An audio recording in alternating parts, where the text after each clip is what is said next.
হচ্ছে, আমি প্রথমে সিভি এবং রিজিউমির পার্থক্যটা বা এটার বিশেষত্বটা একটু ক্লিয়ার করে দিতে চাচ্ছি। তো আমরা চাকরির জন্য বা আমাদের ব্যক্তিগত কিছু ডকুমেন্ট তৈরি করি। ব্যক্তিগত বলতে একাডেমিক পারপাসে কিছু ডকুমেন্ট তৈরি করি।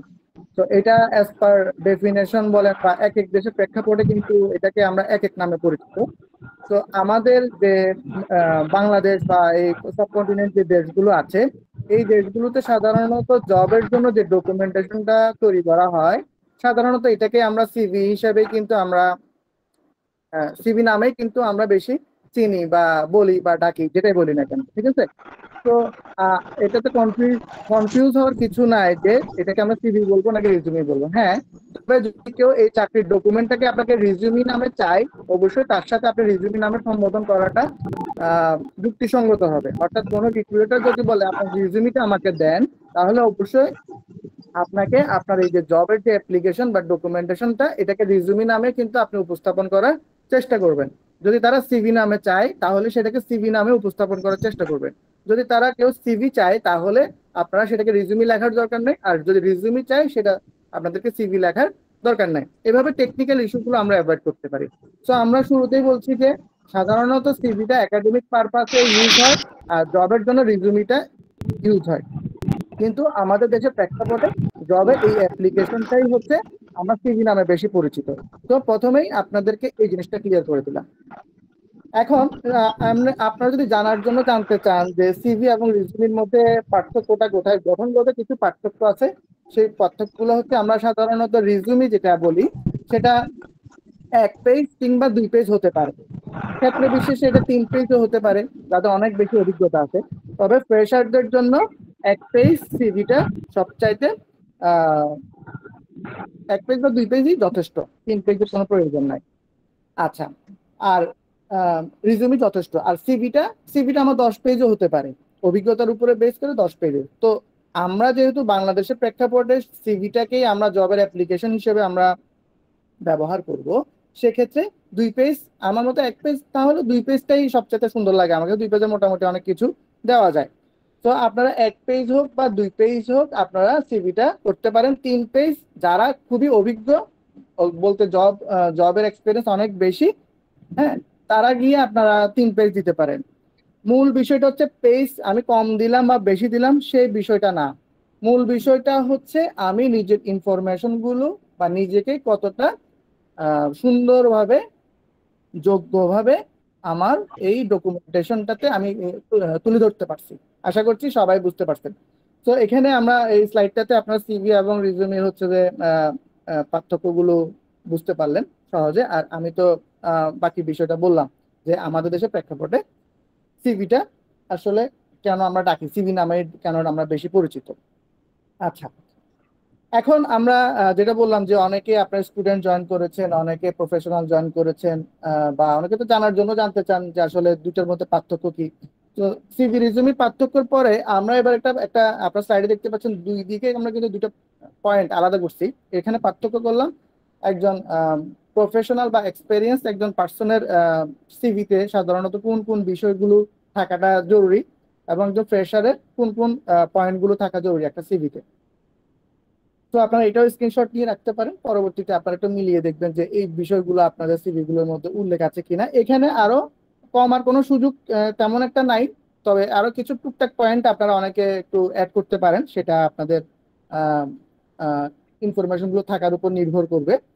তো বেসিক্যালি এই জিনিসগুলো কিন্তু থাকে, সবার থাকে, এবং মিনিমাম এই জিনিসগুলো অ্যাড করা প্রয়োজন আমি মনে করি। তো দেখেন, প্রথমে আমরা একদম ফ্রেশারের জন্য 8টা পয়েন্ট, এক্সপিরিয়েন্স পার্সনের জন্য প্রায় 8টা পয়েন্ট বললাম, যেটা কম বেশি করা যাবে। যে প্রথমে যে যে বিষয়টা আপনার 1 নম্বর পয়েন্টে দেখতে পারতেছেন, সেটা হচ্ছে পার্সোনাল ডিটেলস। আমরা সময় পেলে একটা সিভি দিয়েও দেখাবো, কিছু এক্সাম্পল দিয়ে দেখাবো যে আমাদের সিভি শুরুতে যে অ্যাড্রেস গুলো থাকে, হ্যাঁ, আপনার নাম, ইমেল অ্যাড্রেস, মোবাইল নাম্বার, এগুলো হচ্ছে পার্সোনাল ডিটেলস। তো এই পার্সোনাল ডিটেলসটা কিন্তু একজন ফ্রেশারের ক্ষেত্রেও থাকবে, একজন এক্সপিরিয়েন্স পার্সনের ক্ষেত্রেও থাকবে। এই জিনিসটা সবার ক্ষেত্রে আহ, হচ্ছে আহ, দরকার। পাশাপাশি পার্সোনাল ডিটেলস, অর্থাৎ আমার সিভির একদম শুরুর দিকে কি ছবি, আপনাদের ছবি থাকতে হবে। এটা ডিটেলস আমি আলোচনা করব, যে ছবিটা। আর আপনাদের আমি যে অংশগুলো নিয়ে কথা বলছি, সেই অংশগুলো রিলেটেড যদি কোনো প্রশ্ন আসে, আপনারা মেসেজে লিখে রাখেন, আমি মেসেজ থেকে আপনাদের প্রশ্নগুলো উত্তর দেওয়ার চেষ্টা করব। টপিক চলাকালীন সময়ও চেষ্টা করব। টপিক চলাকালীন হলে হবে কি একটু সুবিধা হবে আপনাদের জন্য, লাস্টে হলে দেখা যাবে ফার্স্টে আসতে হচ্ছে বা বিভিন্ন সময় চলে যেতে হচ্ছে। তো আমি যে অংশটা আপনাদেরকে কভার করতেছি সেই অংশ রিলেটেড যদি কোনো প্রশ্ন থাকে সেটা আপনার চ্যাট বক্সে জানিয়ে রাখবেন। তারপরে যেটা হচ্ছে ক্যারিয়ার অবজেক্টিভ, হচ্ছে ফ্রেশারদের জন্য 2 নম্বর পয়েন্ট ক্যারিয়ার সামারি। তো ক্যারিয়ার অবজেক্টিভ যে ব্যাপারটা, যে একজন ফ্রেশার আসলে ক্যারিয়ার সামারি লিখার মতন তথ্য থাকে না। তো সেক্ষেত্রে একজন ফ্রেশারের জন্য যে যে পয়েন্টটা বেশি ইম্পর্টেন্ট সেটা হচ্ছে ক্যারিয়ার অবজেক্টিভ, অর্থাৎ ওই আমরা ভবিষ্যতে কি করতে চাচ্ছি, এটাই হচ্ছে আমাদের ক্যারিয়ার অবজেক্টিভ, আমাদের লক্ষ্য কি। তো একজন ফ্রেশারের জন্য যেটা দরকার যে ক্যারিয়ার অবজেক্টিভ, ঠিক অপরদিকে একজন এক্সপেরিয়েন্স পার্সনের জন্য তার দরকার ক্যারিয়ার সামারি। তাহলে ক্যারিয়ার সামারিতে কেউ হয়তো 5 বছর 7 বছর কাজ করলো, সে কি কাজ করলো সেই জিনিসটাই কিন্তু তারা তুলে ধরতে হবে। কিভাবে তুলে ধরতে হবে আমি পরবর্তী আলোচনায় এটা আরো ডিটেলস আসবে, আপনারা একটু ধৈর্য সহকারে থাকবেন আশা করি। তো ক্যারিয়ার অবজেক্টিভ এবং ক্যারিয়ার সামারি, চাইলে আপনারা ক্যারিয়ার ফ্রেশাররাও ক্যারিয়ার অবজেক্টিভ ক্যারিয়ার সামারি দুটাই দিতে পারবেন। চাইলে আপনারা আরে ভাই 10টা করে যাবো, 9:30টার দিকে যাচ্ছে। সবাই এখন একটু ভিড় আছে মাইকটা না? মিউট করে রাখুন। আচ্ছা, তাহলে ক্যারিয়ার 2 নম্বর পয়েন্টটা আমাদের গেল। 3 নম্বর হচ্ছে কে ইন্টার্নশিপ বা পার্ট টাইম আমরা যারা জব করি, ফ্রেশাররা বেশিরভাগ দেখা যায় যে কি তাদের সেমিস্টার গুলো যখন শেষ হয়ে যায় লাস্টের দিকে এসে ইন্টার্নশিপের একটা সুযোগ থাকে। তো ফ্রেশারদের কিন্তু কোনো জব এক্সপিরিয়েন্স নাই, ফ্রেশাররা কিন্তু ইন্টার্নশিপটাকে তারা কি করবে, তারা এটাকে প্রায়োরিটি দিবে এবং রিক্রুটাররাও কিন্তু এটাকে খুব ইম্পর্টেন্স দেয়। তো আপনারা যারা ইন্টার্নশিপ করেছেন অবশ্যই তারা ইন্টার্নশিপটা সিভিতে রাখবেন এবং সেটা শুরুর দিকে রাখবেন। সবসময় মনে রাখবেন এডুকেশনের আগে অবশ্যই আমাদেরকে আমাদের কোনো এক্সপেরিয়েন্সের বিষয় যদি থাকে সেগুলো উল্লেখ করতে হবে। অনেকে দেখা যায় যে শুরুর দিকেই এডুকেশন নিয়ে আসে, এক্সপেরিয়েন্স আনে পরে। তো আমার যেহেতু আমি জব করব আমার এক্সপেরিয়েন্স তারা অবশ্যই দেখবে, তবে এডুকেশন তো অবশ্যই দেখবে, তবে এক্সপেরিয়েন্সটা তারা একটু দেখার চেষ্টা করবে। তো ডিটেলস আসবে আমাদের পরবর্তী স্লাইডগুলোতে। তো আমি এভাবে করে যে পার্টগুলো আছে আমি আর আলোচনা করতেছি না, যেহেতু সময় কম থাকবে, আমাদেরকে অনেক দ্রুত আগাতে হবে। তো এই পয়েন্টগুলো আপনারা একটু রিভিউ করলে বুঝে যাবেন, পরবর্তী আলোচনায় এগুলো কিন্তু আসবে স্টেপ বাই স্টেপ। সিভি করতে গিয়ে আমাদের যে জিনিসটাতে ফোকাস করতে হবে, সিভিটা 2 থেকে 10 পেজের মধ্যে হয় সাধারণত। আর আমরা যেহেতু জব পারপাসে ইউজ করতেছি আমাদের 2 পেজের বেশি যাওয়ার দরকার নাই। এখানে 10 পেজ বলতে অনেক অভিজ্ঞদের ক্ষেত্রেই বোঝাচ্ছে। তো আমরা এখানে যারা ফ্রেশার বা এন্ট্রি লেভেলে তারা চেষ্টা করব 2 পেজের মধ্যে রাখার জন্য। যেটা বললাম যে পেজটা ম্যাটার করে না, ম্যাটার করে আমরা কতটুকু সুন্দরভাবে আমাদের যোগ্যতাটা, আমাদের দক্ষতাগুলো সিভিতে তুলে ধরছি। আর একটা কথা বলে রাখি, সবসময় সিভি দিয়েই যে জব হবে সেটাও কিন্তু না। দেখা যায় যে কি সিভি ছাড়া মানে মানে খুব একটা অর্গানাইজ না হলেও আপনাদের জব হয়ে যেতে পারে, এটা হচ্ছে রিজিক। আপনাদেরকে সবসময় সৃষ্টিকর্তার উপরে বা রিজিকের উপরে আপনাদেরকে আস্থা রাখতে হবে যে আমার রিজিক যেখানে থাকবে সেখানে আমার অবশ্যই একটা না একটা কি হবে, ব্যবস্থা হয়ে যাবে। এটা আমার সিভিটা খুব বেশি অর্গানাইজ না হলেও হয়ে যেতে পারে, আবার হয়েও নাও হতে পারে। না হওয়ার পিছনে আরো কিছু ব্যাপার আছে, যেমন আপনারা জানেন যে নিয়োগকর্তার কাছে আপনারা যখন ইন্টারভিউতে যান তার আগেই কিন্তু আপনার সিভিটা পৌঁছিয়ে যায়। সো সিভিটা পৌঁছানোর পরে যখন তাদের কাছে সিভিটা ভালো লাগলো, সিভিটা ভালো লাগাটাই কিন্তু মেইন ফ্যাক্টর না। হয়তো আপনি ইন্টারভিউ পর্যন্ত কল পেলেন, কিন্তু ইন্টারভিউতে জয়েন করার পরে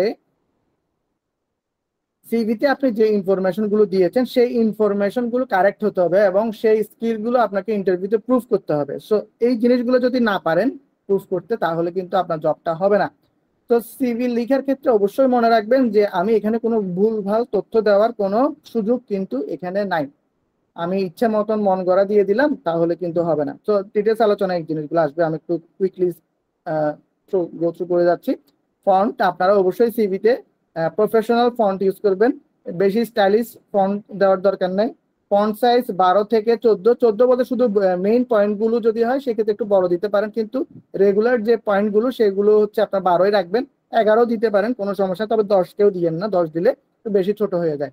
সো আপনারা রেগুলারলি 11 এবং টেক্সট গুলো 12 এবং পয়েন্ট গুলো একটু বড় রাখতে পারেন, 13 14 বা একটু বুলেট করে দিলেন, এভাবে করতে পারেন।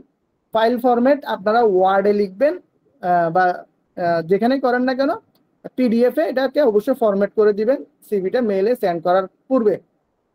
তো একটা মজার অভিজ্ঞতা বলি যে আমি আমার সিভিটা কিন্তু আমি এক্সেলে করেছিলাম। আমি মাঝে মাঝে শেয়ার করি আমার যে সেশনগুলোতে।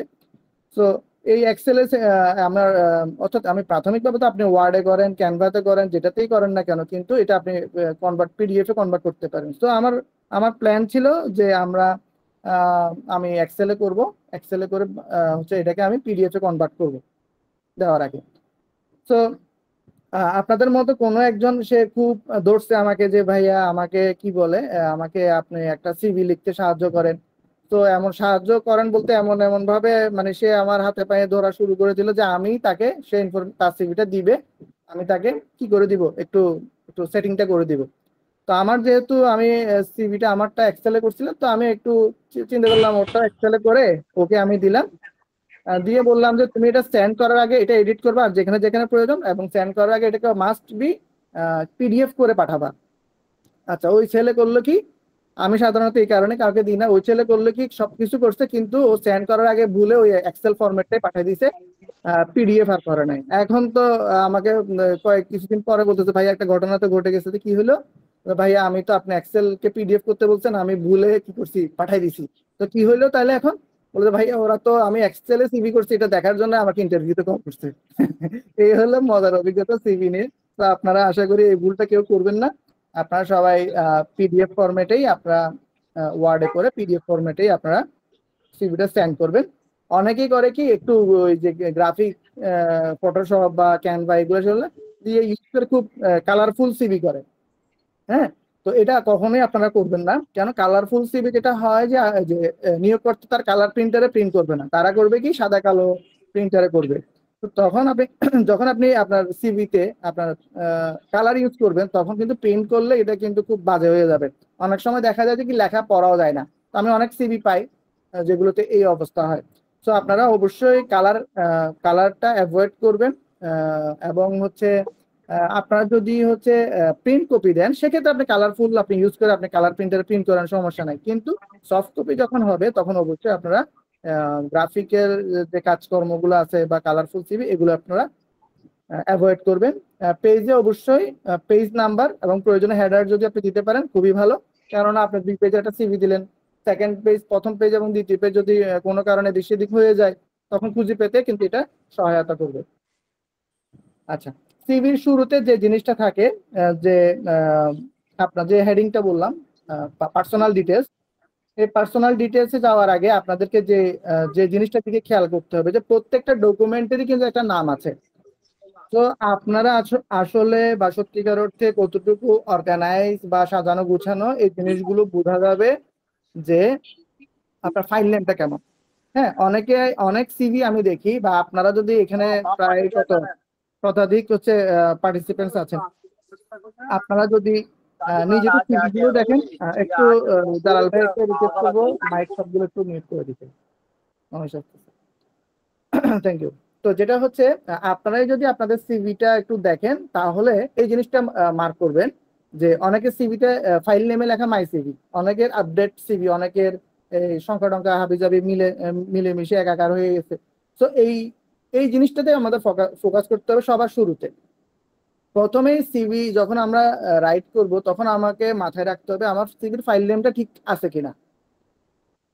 শুধু সিভির ক্ষেত্রে না, আপনারা যখন অফিসিয়াল কাজ করবেন, ইউনিভার্সিটির মনে করেন একটা অ্যাসাইনমেন্ট করলেন, অ্যাসাইনমেন্টের ফাইল নেমটা যদি আপনি যেমন তেমন নাম দিয়ে রাখেন, আপনার নিজের অ্যাসাইনমেন্ট আপনি খুঁজে পাবেন না, মাথা নষ্ট হয়ে যাবে, কি রে এতগুলো ফাইল কোনটাতে রাখলাম, কোন ড্রাইভে রাখলাম। ঠিক একইভাবে সিভির ফাইল নেমটা আপনারা হচ্ছে আপডেট করবেন। মাই সিভি আপডেট 1, আপডেট 2 এই ধরনের কিছু লাগবে না, রাখবেন না, সুন্দর করে লিখবেন সিভি আন্ডারস্কোর গিয়াস। এখানে আমি কিছু স্যাম্পল দিয়েছি, এগুলোর মধ্যে হতে পারে বা আপনাদের মতো করে একটু সুন্দরভাবে যেভাবে সুন্দর হয় সেভাবে আপনারা কি করতে পারেন ফাইল নেমটা আপনারা দিতে পারেন।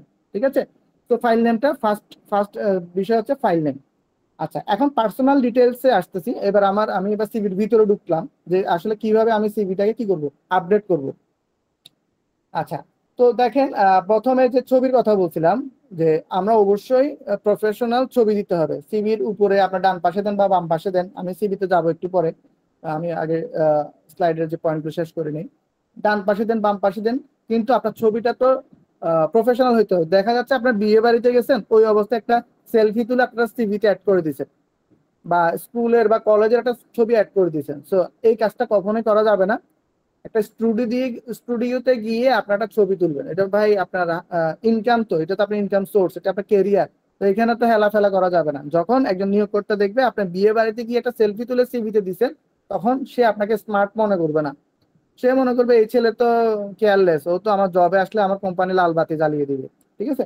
তো ছবিটা খুব একটা ইম্পর্টেন্ট। তাছাড়া একটা প্রফেশনাল ছবি খুবই দরকার। অর্থাৎ যখন সিভিতে আপনার ছবিটা দেখবে, তখন নিয়োগকর্তা একটা ভালো লাগা কাজ করতে হবে না, এই যে এই ছেলেটা বা এই মেয়েটা আমার সাথে সারাদিন কাজ করবে, আমাদের অফিসে কাজ করবে, ও তো দেখতে একটু ভদ্র মনে হচ্ছে, ভালো মনে হচ্ছে, তো ঠিক আছে, ওকে নেওয়া যায় বা এটা দেখতে চাই।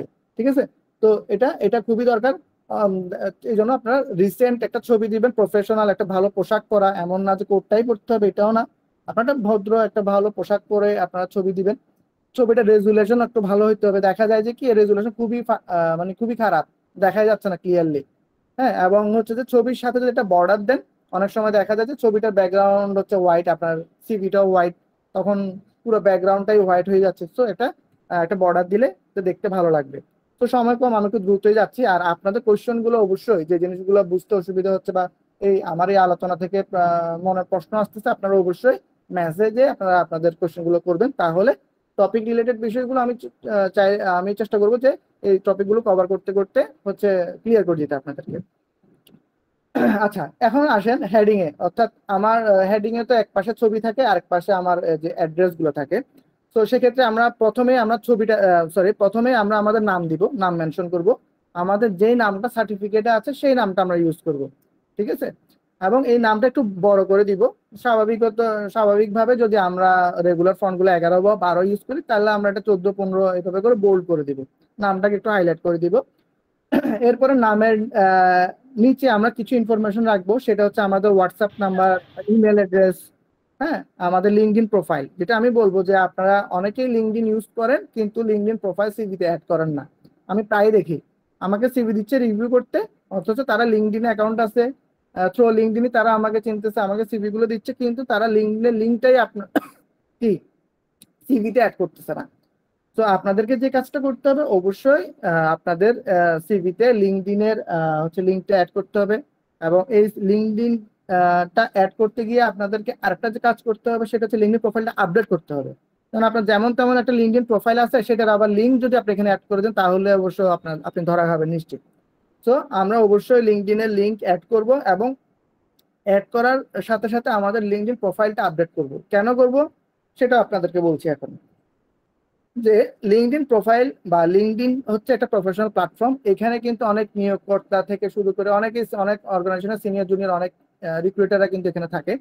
তো সিভি তো হচ্ছে আপনার 2 পেজ বা 1 পেজে আপনি যে পেজে করেন, কিন্তু হচ্ছে এখানে অনেক ইনফরমেশন আপনি এখানে অ্যাড করতে পারতেছেন না। মনে করেন আপনি সিভিতে অ্যাটাচ করলেন যে আপনি একটা অ্যাওয়ার্ড রিসিভ করতেছেন, অ্যাওয়ার্ড পেয়েছেন আপনার ইউনিভার্সিটি থেকে বা আপনার কোন একটা অর্গানাইজেশন থেকে। তো এই অ্যাওয়ার্ডের কিন্তু এই অ্যাওয়ার্ডের কিন্তু কি আহ, আহ, ছবি আপনি সিভিতে অ্যাড করতে পারবেন না, শুধু ডেসক্রিপশনটা আপনি অ্যাড করতে পারবেন, একটা শর্ট ডেসক্রিপশন। হ্যাঁ, কিন্তু লিঙ্কডইনে যেটা হচ্ছে এই অ্যাওয়ার্ডের ইমেজটা কিন্তু আপনি অ্যাড করতে পারবেন। সো একজন মানে স্মার্ট এইচআর যদি আপনার সিভিটা দেখে থাকে, যদি 10 জন সিভি দেয়, যদি ওখানের মধ্যে যদি 2 জনও লিঙ্কডইন লিঙ্ক সিভির পার্সোনাল ডিটেলস বা একটু শুরুর দিকে যদি অ্যাড করে, আমি শিওর যে ওই স্মার্ট এইচআর এই 2 জনকে প্রায়োরিটি দিবে। কেননা তারা চিন্তা করবে যে এই ছেলেটার বা এই মেয়েটার বা তাদের কি আছে, লিঙ্কডইন অ্যাকাউন্ট আছে। অবশ্যই যেহেতু লিঙ্কডইন অ্যাকাউন্ট আছে, তারা অন্যদের চাইতে একটু এক ধাপ এগিয়ে থাকবে। তো এই জিনিসটা আপনারা সবসময় মাথায় রাখবেন। লিঙ্কডইন প্রোফাইলটা হচ্ছে অ্যাড করা এবং লিঙ্কডইন প্রোফাইলটা প্রফেশনাল ভাবে সাজানো এবং ব্যবহার করা। আচ্ছা, আর একটা জিনিস যেটা হচ্ছে যে পোর্টফোলিও, যে অনেক কিছু দেখা যায় যে আবার লিঙ্কডইন প্রোফাইলেও ভালোভাবে সাজানো যায় না। তো ওই জিনিসগুলো আপনারা বিশেষ করে যারা ফ্রিল্যান্সিং করেন, হ্যাঁ, তারা তারা এই পোর্টফোলিও তাদের থাকে। তো আপনারাও চাইলে আপনাদের পোর্টফোলিও সিভি শুরুর দিকে লিঙ্কডইন প্রোফাইলের আগে পিছে করে আপনারা এই পোর্টফোলিওটা অ্যাড করতে পারেন। এক্ষেত্রে হবে কি, সিভির বাহিরেও আপনাদের যে অনেক ইনফরমেশন, অনেক স্কিল বা প্রুফ প্রুফ আছে আপনাদের কাজের, সেই জিনিসগুলো আপনারা নিয়োগকর্তার কাছে পৌঁছে দিতে পারবেন। তো এই জিনিসটা অবশ্যই আপনারা কি করবেন, অ্যাড করবেন করে। আচ্ছা, এই গেল হচ্ছে আমাদের যে পার্সোনাল ডিটেলস শুরুর দিকের অংশ। একটা মেসেজ দেখলাম, আমি একটু মেসেজটা একটু রিভিউ করে দেখি, একটা মিনিট। অনেকগুলো প্রশ্ন।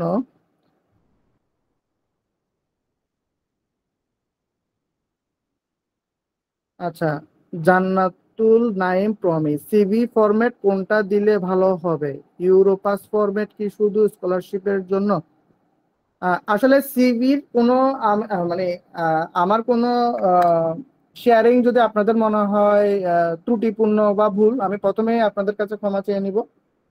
এবং এটা বলবো যে যদি কনফিউশন থাকে অবশ্যই সেটা আমার সাথে বা কোনো এক্সপার্টের সাথে এটা কি করবেন, শেয়ার করবেন যে ভাইয়া এটা বললো, এটা কি আসলে অ্যাকসেপ্টেবল নাকি না। হ্যাঁ, তবে সবকিছু যে যাই বলুক না কেন আপনারা একটু যাচাই বাছাই করে নেবেন। তো আমি চেষ্টা করবো আমার রাইট কনসেপ্ট আপনাদের সাথে শেয়ার করতে। ভুল ত্রুটি হতেই পারে, যদি হয় আমি ফার্স্ট রিকমেন্ড করবো আমার সাথে জিনিসটা শেয়ার করবেন, পরবর্তীতে দরকার অন্য কোনো এক্সপার্টের সাথে একটু মিলিয়ে নেবেন যে এটা আসলে সলিউশনটা কি কারেক্ট কিনা। তো সেক্ষেত্রে আমি বলবো সিভির আসলে কোনো নির্দিষ্ট ফরম্যাট নাই। আপনারা যেভাবেই আপনাদের সিভিটা করেন না কেন এক একজন এক একভাবে করে। তবে যে আপনাদেরকে যে ইনফরমেশন গুলো বললাম, একটা স্ট্রাকচার দেখাইলাম, এই ইনফরমেশন গুলো অর্থাৎ যা যা একজন নিয়োগকর্তার জানা প্রয়োজন সেই জিনিসগুলোকে আপনারা একটু অর্গানাইজ ভাবে সুন্দরভাবে স্টেপ বাই স্টেপ আপনারা তুলে ধরতে পারলেই হলো। হ্যাঁ, আর কিছু হচ্ছে অনলাইনে অনেক ধরনের ফরম্যাট আছে, যেগুলো আমি আমি বলবো যে আপনারা ওগুলো অ্যাভয়েড করে দরকার হয় সিম্পল ভাবে হলো আপনারা ওয়ার্ডে একটা কি করেন, হচ্ছে সিভি করেন। আচ্ছা, আরো কিছু প্রশ্ন আছে, তবে আমি পয়েন্ট রিলেটেড প্রশ্নগুলোই নিচ্ছি, আমাদের টপিক রিলেটেড।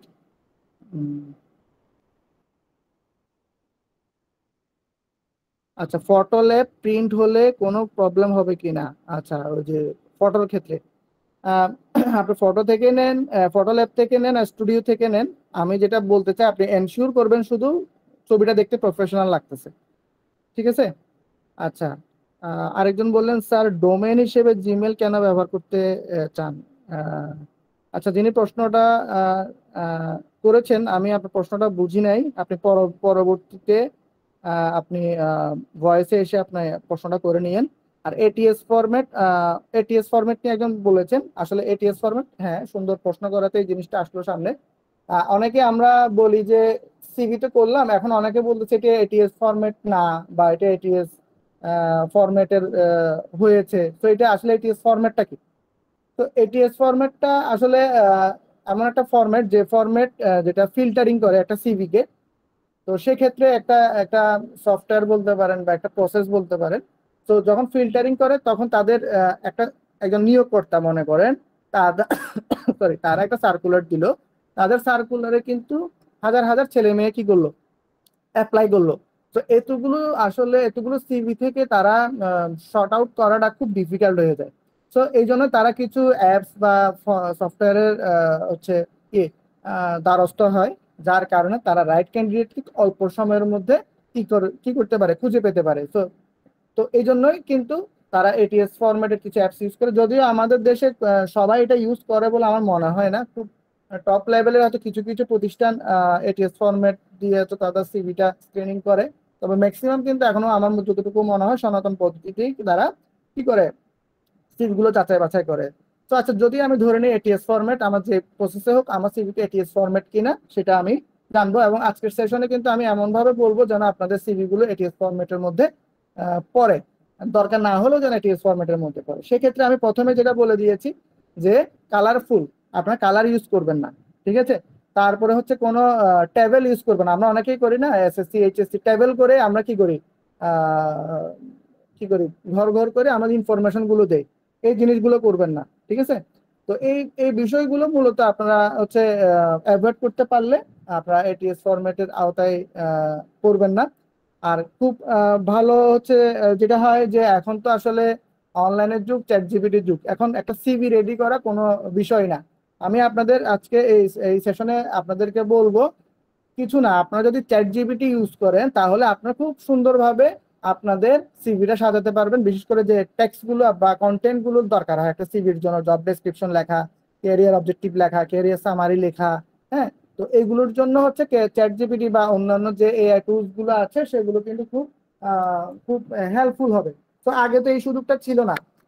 ইভেন আপনাদের সাথে আরো একটা জিনিস আপনাদের সাথে শেয়ার করি যে আপনাদের সিভি গুলা চেকিং করার জন্য আপনারা তো অনেকগুলো গুগল করলে অনেক কি পাবেন, সফটওয়্যার বা সাইট পাবেন যেগুলো থেকে আপনার সিভিটাতে কি কি জিনিস ভুল আছে বা আপডেট করার প্রয়োজন সেগুলো আপনারা জানতে পারবেন।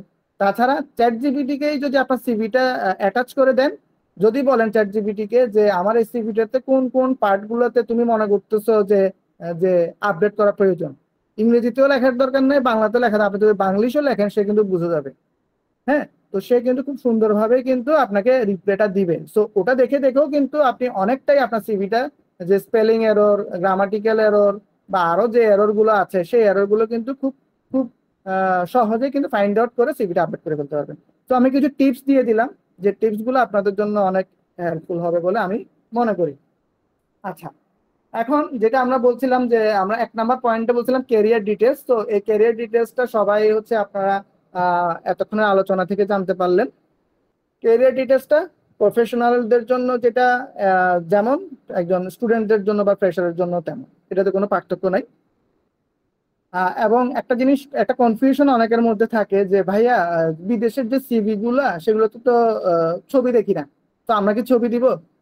এখন দেখেন, আমরা যে অনেকেই, আমি অনেক নাম করা সিভি রাইটারকেও দেখছিলাম প্রথম প্রথম ফরেনারদের যে সিভি সেগুলো দেখে তারা স্টেটমেন্ট দিত।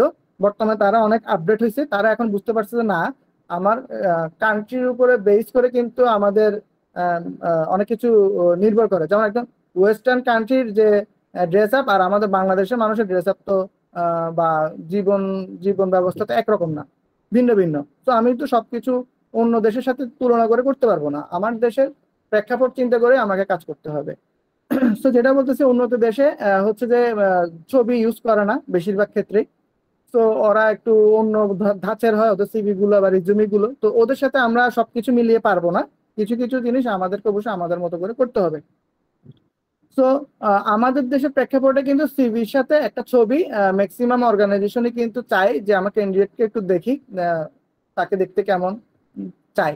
তো আপনারা অবশ্যই সিভির সাথে আপনারা ছবিটা দিবেন, এটাতে কোনো কনফিউশন নাই। প্রফেশনাল যারা আছেন হয়তো খুবই অভিজ্ঞ হয়ে গেছে তাদের ক্ষেত্রে হয়তো বা সিভি ছবিটা তো খুব একটা ইম্পর্টেন্স নাও থাকতে পারে, যে ওর ছবি দেখে কি হবে ভাই, ওর তো 20 বছর অভিজ্ঞতা, ও ওই কোম্পানির কি মানে নাচাইতেছে, ওর আর কি ছবি দেখে, ওরা তো আমি দেখি, ও তো পপুলার। তো সেক্ষেত্রে হয়তো বা আপনার কি ওই ফটোটা খুব একটা বা ছবিটা ইম্পর্টেন্স নাও থাকতে পারে। তবে ফ্রেশারদের জন্য আপনারা ছবিটা দেন, একটা ভালো ছবি দেন। আর যেটা বলছিলাম আমরা পরবর্তীতে ক্যারিয়ার অবজেক্টিভে আমরা চলে আসছি, যে ক্যারিয়ার অবজেক্টিভটা ফ্রেশারদের জন্য ক্যারিয়ার সামারি না থাকলেও বা দিলেও দিতে পারেন, কোনো সমস্যা নেই। যে যদি আপনারা আছে না যে আপনি স্টুডেন্ট অবস্থায় অনেক কিছু করে ফেলেছেন যেটা এজ এ ক্যারিয়ার সামারি হিসেবে আপনি মেনশন করতে পারবেন, চাইলে দিতে পারেন, খুব বেশি সমস্যার কিছু নাই। তো তবে ক্যারিয়ার সামারি দেন না দেন, ক্যারিয়ার অবজেক্টিভটা অবশ্যই আপনারা রাখবেন। এক্ষেত্রে একটা জিনিস বলে রাখি, অনেকেই করেন কি ওই যে আহ, আহ, রহিম বন্ধু রহিম থেকে দেখে দেখে কপি করে ফেলছে, ঠিক আছে, শারমিনের থেকে দেখে দেখে ক্যারিয়ার অবজেক্টিভটা কপি করে ফেলছে। হ্যাঁ, তো দেখা যায় যে কপি করতে গিয়ে মানে তার যে একটা ভ্যালুটা কিন্তু কমাই ফেলছে। আমরা কি করি, শর্টকাট একটা আরেকজনেরটা কিভাবে কপি করে বা অনলাইন থেকে একটা কপি করে আমরা কি করে ফেললাম, ক্যারিয়ার অবজেক্টিভটা নিয়ে সিভিতে বসাই দিলাম। একজন নিয়োগকর্তা বা আমি পার্সোনাল, আমি তো এইচআর প্রফেশনাল না, তারপরও আমি যে ভলান্টিয়ারিং কাজগুলো করতে করতে অনেকের সিভি গুলো দেখি বা নিজে স্টাডি করছি। তো এখানে দেখি যে অনেকেই, মানে আমি দেখলেই বুঝি যে এটা কপি করা ক্যারিয়ার অবজেক্টিভ। তো কপি করা ক্যারিয়ার অবজেক্টিভ যদি কেউ দেখে, প্রথমেই আপনি রিজেক্ট হয়ে যাওয়া চান্স 99.99%। আর যদি 1%-এর মধ্যে পড়ে তাহলে আপনার কপাল ভালো। তো আমরা এখানে যারা আছি ম্যাক্সিমামই ভালো ভালো ইউনিভার্সিটি স্টুডেন্ট। তো অ্যাটলিস্ট আমি মনে করি আপনাদের জন্য ক্যারিয়ার অবজেক্টিভ লেখাটা খুব কঠিন কিছু না। আর এই সেশনে আমি কিছু ইনস্ট্রাকশন দিব, এগুলো দেখলে আপনাদের আরো ক্লিয়ার হয়ে যাবে যে একটা ক্যারিয়ার অবজেক্টিভ কেমন হওয়া উচিত। আমার কথাগুলো শুনতে শুনতে আপনারা আমার স্লাইড গুলো একটু দেখবেন, তাহলেই বা স্ক্রিনশট নিয়েও রাখতে পারেন, তাহলেই আপনারা ক্লিয়ার হয়ে যাবেন।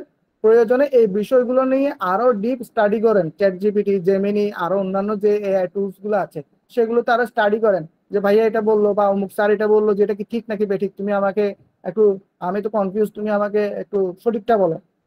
ঠিক আছে, তারা কিন্তু আপনাকে বলবে যে ক্যারিয়ার অবজেক্টিভ কি হইতে পারে, কেমন হইতে পারে। আচ্ছা, এখানে দেখেন ক্যারিয়ার অবজেক্টিভের কিছু বিষয় আমি তুলে ধরলাম যে ক্যারিয়ার অবজেক্টিভ আসলে কি কি থাকতে হবে। তো এখানে এখানে আমাদের ক্যারিয়ার অবজেক্টিভে আমাদের স্কিলকে তুলে ধরতে হবে, আমাদের নলেজ, এবিলিটি, এই জিনিসগুলো, ব্যাকগ্রাউন্ড, একাডেমিক ব্যাকগ্রাউন্ড, এগুলো তুলে ধরতে হবে। ঠিক আছে, তারপরে যেটা হচ্ছে ক্যারিয়ার অবজেক্টিভ এমন একটা পার্ট, যে পার্টটা আপনারা সবসময়, আমি রিকমেন্ড করব সিভির অন্যান্য অংশগুলো আপনারা আগে লিখে ফেলবেন, বা প্রায় সেমই থাকে কম বেশি, কিন্তু এই ক্যারিয়ার অবজেক্টিভটা আপনারা কাস্টমাইজ করবেন।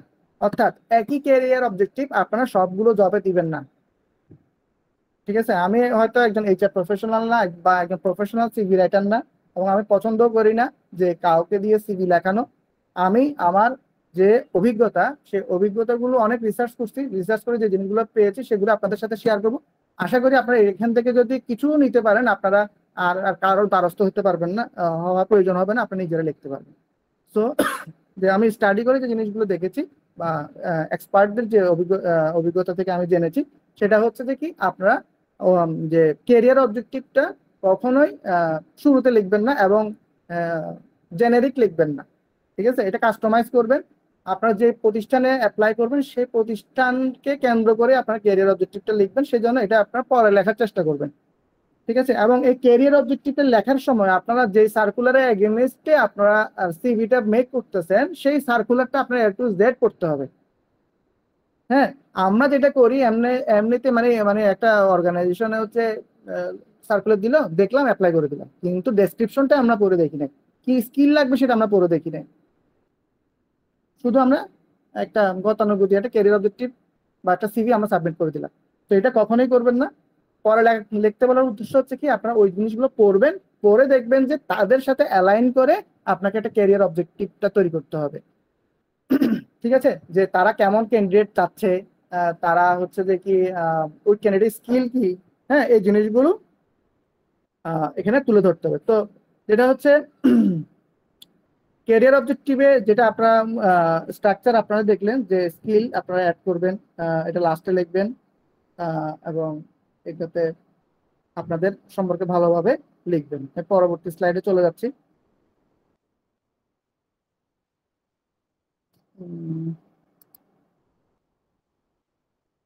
আচ্ছা, এই যে ক্যারিয়ার অবজেক্টিভ, এটার একটা স্ট্রাকচার আপনাদের সাথে শেয়ার করতেছি।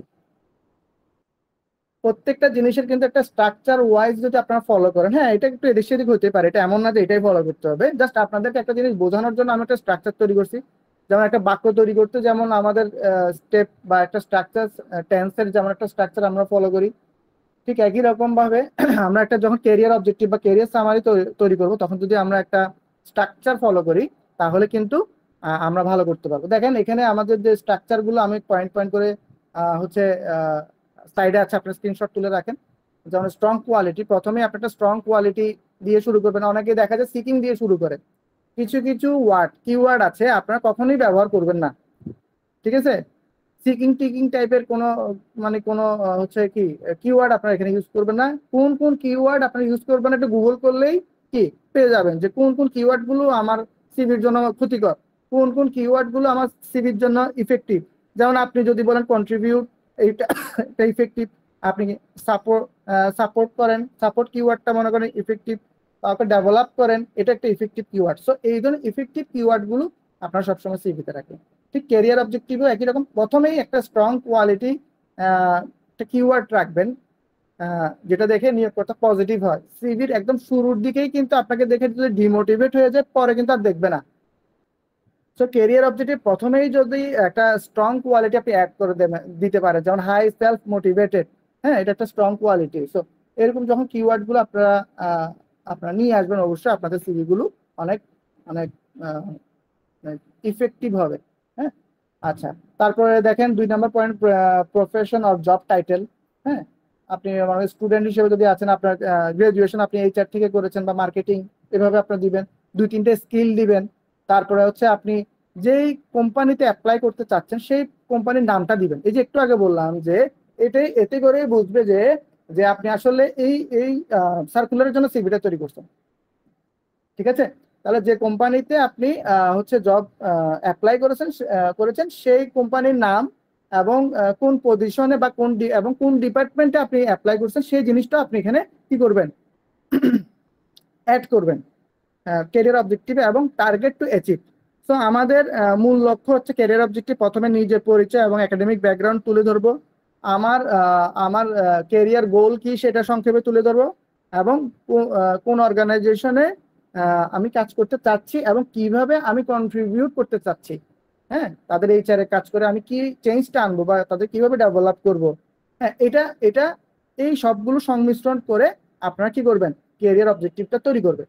যখন এইভাবে আপনারা আপনাদের মতো করে কাস্টমাইজ ক্যারিয়ার অবজেক্টিভ তৈরি করবেন, নিয়োগকর্তা আর বেশি কিছু লাগবে না, শুধু ক্যারিয়ার অবজেক্টিভটা দেখলেই সে বুঝে যাবে যে এই ক্যান্ডিডেটটা কতটুকু ফোকাস, কতটুকু সিরিয়াস একটা সিভির ক্ষেত্রে। যে সিভির ক্ষেত্রে সিরিয়াস, অবশ্যই সে জবের ক্ষেত্রে সিরিয়াস হবে।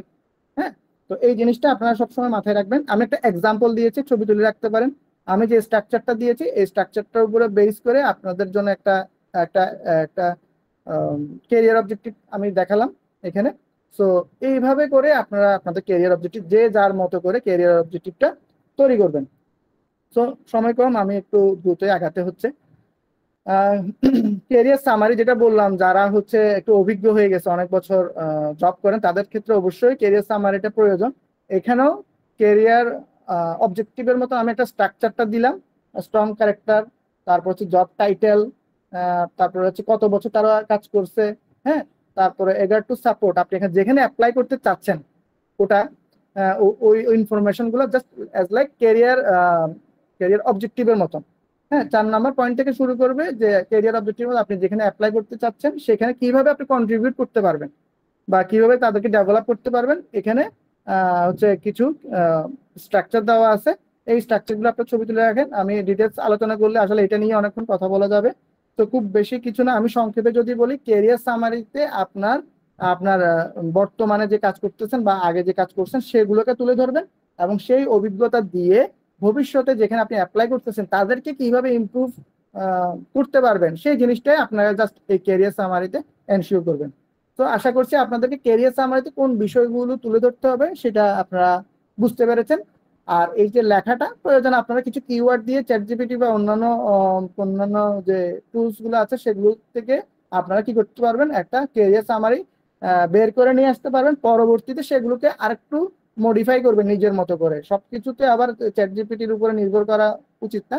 তো কিছু আইডিয়ার জন্য বা একটু সুন্দরের জন্য হয়তো আপনারা প্রাথমিকভাবে আপনারা এআই এর হেল্প নিতে পারেন, পরবর্তীতে এটাকে আপনারা নিজেদের মতো করে অবশ্যই একটু চেঞ্জ করে আপনারা কি করবেন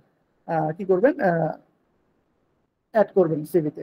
আমি এক্সাম্পল জাস্ট ক্যারিয়ার সামারিরও একটা এক্সাম্পল আপনাদের সামনে শেয়ার করলাম, এটা আপনারা চাইলে ছবি তুলে রাখতে পারেন। স্ট্রাকচারের উপরে বেস করে আমি একটা এক্সাম্পল আপনাদের সামনে শেয়ার করলাম। আচ্ছা, এরপরে দেখেন ইন্টার্নশিপ এক্সপিরিয়েন্স। আপনারা যারা ইন্টার্ন করতেছেন তারা অবশ্যই ক্যারিয়ার অবজেক্টিভের পরে আপনারা কি করবেন, ইন্টার্নশিপটা কি করবেন, অ্যাড করবেন। সেক্ষেত্রে আপনার যে ইনফরমেশনগুলো প্রয়োজন সেই ইনফরমেশনগুলো আপনারা কি করবেন, সেখানে দিবেন। এখানে আমরা বিভিন্ন হচ্ছে স্ট্রাকচার ব্যবহার করতে পারি। এখানে আমরা একটা স্লাইডে একজন হচ্ছে দিয়েছিল তার মতো করে।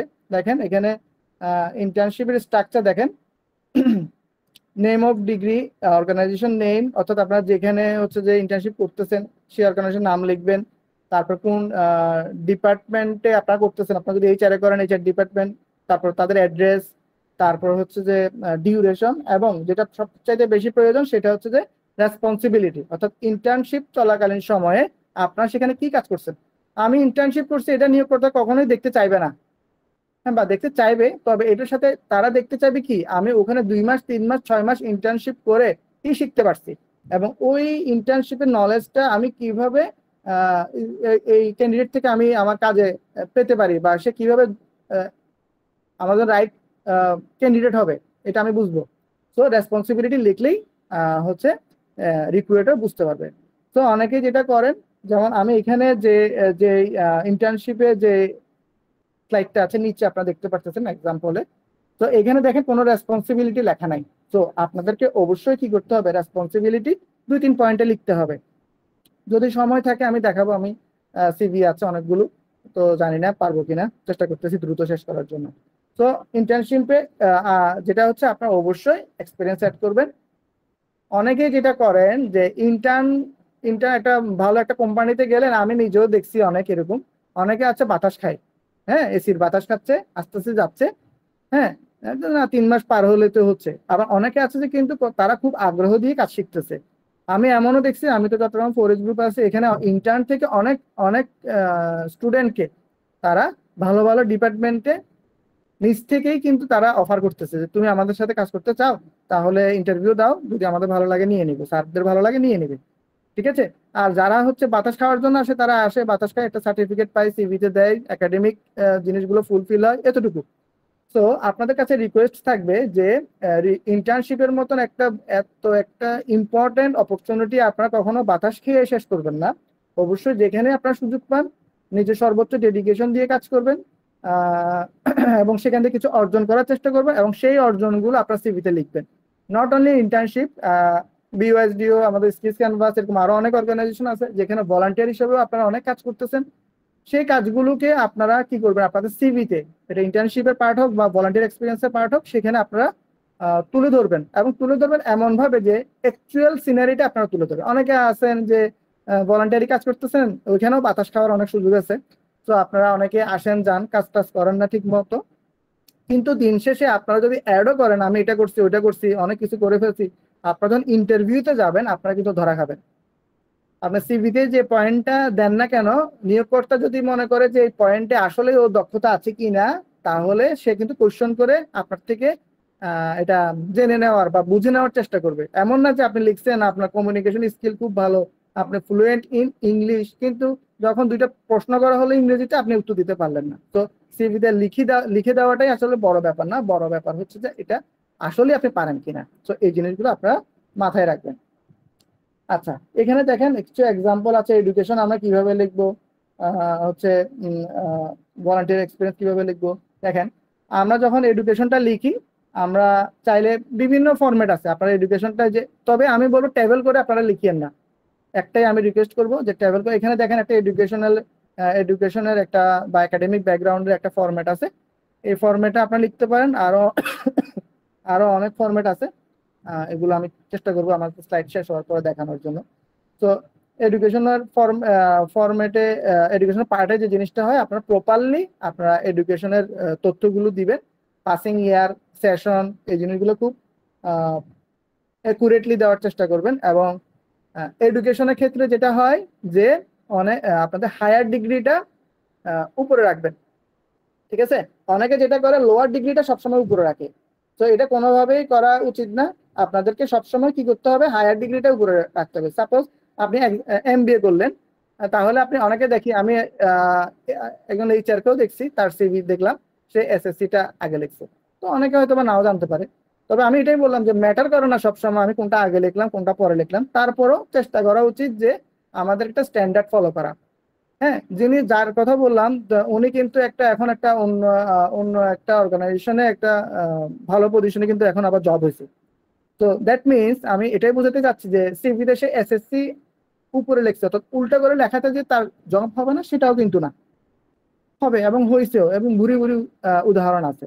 তারপরেও যেটা হচ্ছে একটা সৌন্দর্য, আপনি এটা মেনটেন করতে পারলে এটা বেটার, আমি সবসময় এটাই বলবো। এর জন্য আপনারা আশা করি জিনিসগুলো বুঝতে পারছেন। আচ্ছা, তো এটা গেল এডুকেশনের পার্ট। যারা জব এক্সপিরিয়েন্স যারা আছেন এখানের মধ্যে, বা যারা এক্সপিরিয়েন্স পার্ট লিখার মতো ক্যাপাবল, তাদেরকে তাদের উদ্দেশ্যে বলবো, তারা জব এক্সপিরিয়েন্সে শুধু নাম, মানে আপনি 4H গ্রুপে জব করেন বা আপনি কেডিএস গ্রুপে জব করেন বা আপনি হামিম গ্রুপে জব করেন, কোন পজিশন, ডেজিশন, ডিউরেশন, এগুলো ম্যাটার করে না। ম্যাটার করে ওই জবে আপনি কি রেসপন্সিবিলিটি পালন করছেন এবং কি অ্যাচিভমেন্ট ছিল। আমরা রেসপন্সিবিলিটি অনেকে লিখি সিভির মধ্যে, কিন্তু অ্যাচিভমেন্ট লিখি না। সাপোজ আপনি এইচআরে জব করছেন বা করেন, এইচআরে জব করে আপনি ওখানে অ্যাচিভমেন্ট দেখাতে পারেন যে আমি মান্থলি 10 জনকে হায়ার করি, 20 জনকে হায়ার করি, বা এই ধরনের কিছু অ্যাচিভমেন্ট দেখাতে হবে। বা আপনি সেলস এন্ড মার্কেটিং এ আছেন, আপনি বছরে 2%, 3%, 5% সেল আপনি কি করছেন, ইনক্রিজ করছেন, হ্যাঁ, অর্থাৎ অ্যাচিভমেন্ট। অর্থাৎ আপনাদেরকে যেটা করতে হবে যে এক্সপেরিয়েন্সের ক্ষেত্রেও আপনার যে ডেসক্রিপশন সেখানে অবশ্যই অ্যাচিভমেন্ট এবং রেসপন্সিবিলিটি সরি দুইটাই আপনারা রাখবেন। আচ্ছা, ওয়ার্ক এক্সপিরিয়েন্স এটা কিভাবে লিখবেন? এখানে একটা ফরম্যাটের একটা ছবি দিয়েছি, আপনারা চাইলে এভাবেও লিখতে পারেন ওয়ার্ক এক্সপিরিয়েন্স গুলো। আর অ্যাচিভমেন্ট গুলো কিভাবে লিখবেন, হ্যাঁ এটা এটা হচ্ছে একটা ফরম্যাট আছে, এভাবে আপনারা চাইলে স্ক্রিনশট তুলে রাখেন। আমি পরবর্তী স্লাইডে চলে যাচ্ছি, তুলে রাখেন, পরবর্তীতে আপনি এটা মিলে দেখতে পারবেন। দেখেন এখানে আমি একটা একটা ওয়ার্ক এক্সপিরিয়েন্সের এক্সাম্পল দিলাম। প্রথমে সে কোন অর্গানাইজেশনে কাজ করছে, কোন ডিপার্টমেন্টে কাজ করছে এবং কিছু পয়েন্ট তুলে ধরছে, এবং ডান পাশে ডেট, হ্যাঁ ডেট আছে, ডেটগুলো এগুলো উল্লেখ করছে, লোকেশন উল্লেখ করছে। তো এভাবে হচ্ছে আপনারা ফরম্যাট যে যেভাবে সুন্দর লাগে আপনাদেরকে, আপনাদের সুন্দর লাগে সেভাবে আপনারা এই এই ইনফরমেশনগুলো আপনারা সিভিতে অ্যাড করেন, কোনো সমস্যা নাই। আর যেটা বলবো যে ডিউরেশনটা খুব একটা ইম্পর্টেন্ট ব্যাপার। অনেকেই দেখা যাচ্ছে কি, বিশেষ করে লিঙ্কডইন বা ফেসবুক এগুলোতে দেখা যায় যে অনেকে আছেন যে 15-20টা অর্গানাইজেশনে এট এ টাইম কাজ করতেছে। হ্যাঁ, তো জবের ক্ষেত্রে তো এমনটা হয় না। জব তো আপনি একটা শেষ করবেন আর একটাতে জয়েন করবেন, বা ভলান্টিয়ারিং একটাতে শেষ করবেন একটাতে জয়েন করবেন, বা এট এ টাইম হয়তো আর 2-3টা যেটাতে আসেন না কেন। তো ডিউরেশনটা আপনারা আপডেট করবেন, এটা সিভিতে যেমন করবেন লিঙ্কডইন প্রোফাইলও তেমন করবেন। কেননা আপনার সিভিটা দেখে কিন্তু অনেকে লিঙ্কডইনে যাবে, তো লিঙ্কডইনে গিয়ে দেখলো আপনার ভলান্টিয়ার এক্সপিরিয়েন্স 10টাতে আছে, 20টাতে আছে, হ্যাঁ কিন্তু সবগুলোতে প্রেজেন্ট। সিভিতে হচ্ছে যে এটা আপনার ডিউরেশন দেওয়া আছে, তো দুইটার মধ্যে কিন্তু কি হলো, কনফ্লিক্ট হলো। তো এই জন্য চেষ্টা করবেন যে প্রত্যেকটা ইনফরমেশন আপডেট রাখতে, সিভিতে হোক, লিঙ্কডইন প্রোফাইল হোক, বা অন্যান্য সোশ্যাল প্ল্যাটফর্মে হোক। আর সোশ্যাল প্ল্যাটফর্মের ক্ষেত্রে আমি যেটা মনে করি যে কিছু কিছু জিনিস ভ্যারি করে। সেই জিনিসগুলো হচ্ছে মনে করেন কিছু কিছু জবের ক্ষেত্রে, যেমন ডিজিটাল মার্কেটিং এ যারা জব করে তাদের ক্ষেত্রে কিন্তু ফেসবুক, ইনস্টাগ্রাম, পিন্টারেস্ট আরো অন্যান্য হাবিজাবি যে যে সোশ্যাল প্ল্যাটফর্মের লিঙ্ক গুলো আছে সেগুলো প্রয়োজন। তো তো এখানে আপনাকে চিন্তা করতে হবে আপনি সিভিটা আসলে কিসের জন্য বানাচ্ছেন, কোন ধরনের জবের জন্য বানাচ্ছেন। এটার উপরে বেস করে কিন্তু আমার অনেক কথার কিন্তু কিছু পরিবর্তন এদিক সেদিক হবে। তো এটা আমি বলে রাখলাম যে যে কিছু কিছু জবের জন্য আপনাদের কিছু কিছু ইনফরমেশন একটু এদিক সেদিক করতে হবে। যদি কনফিউশন তৈরি হয় সেটা অবশ্যই সে সময়ে কোনো এক্সপার্ট বা সিনিয়রদের সাথে ডিসকাস করে নিতে পারেন।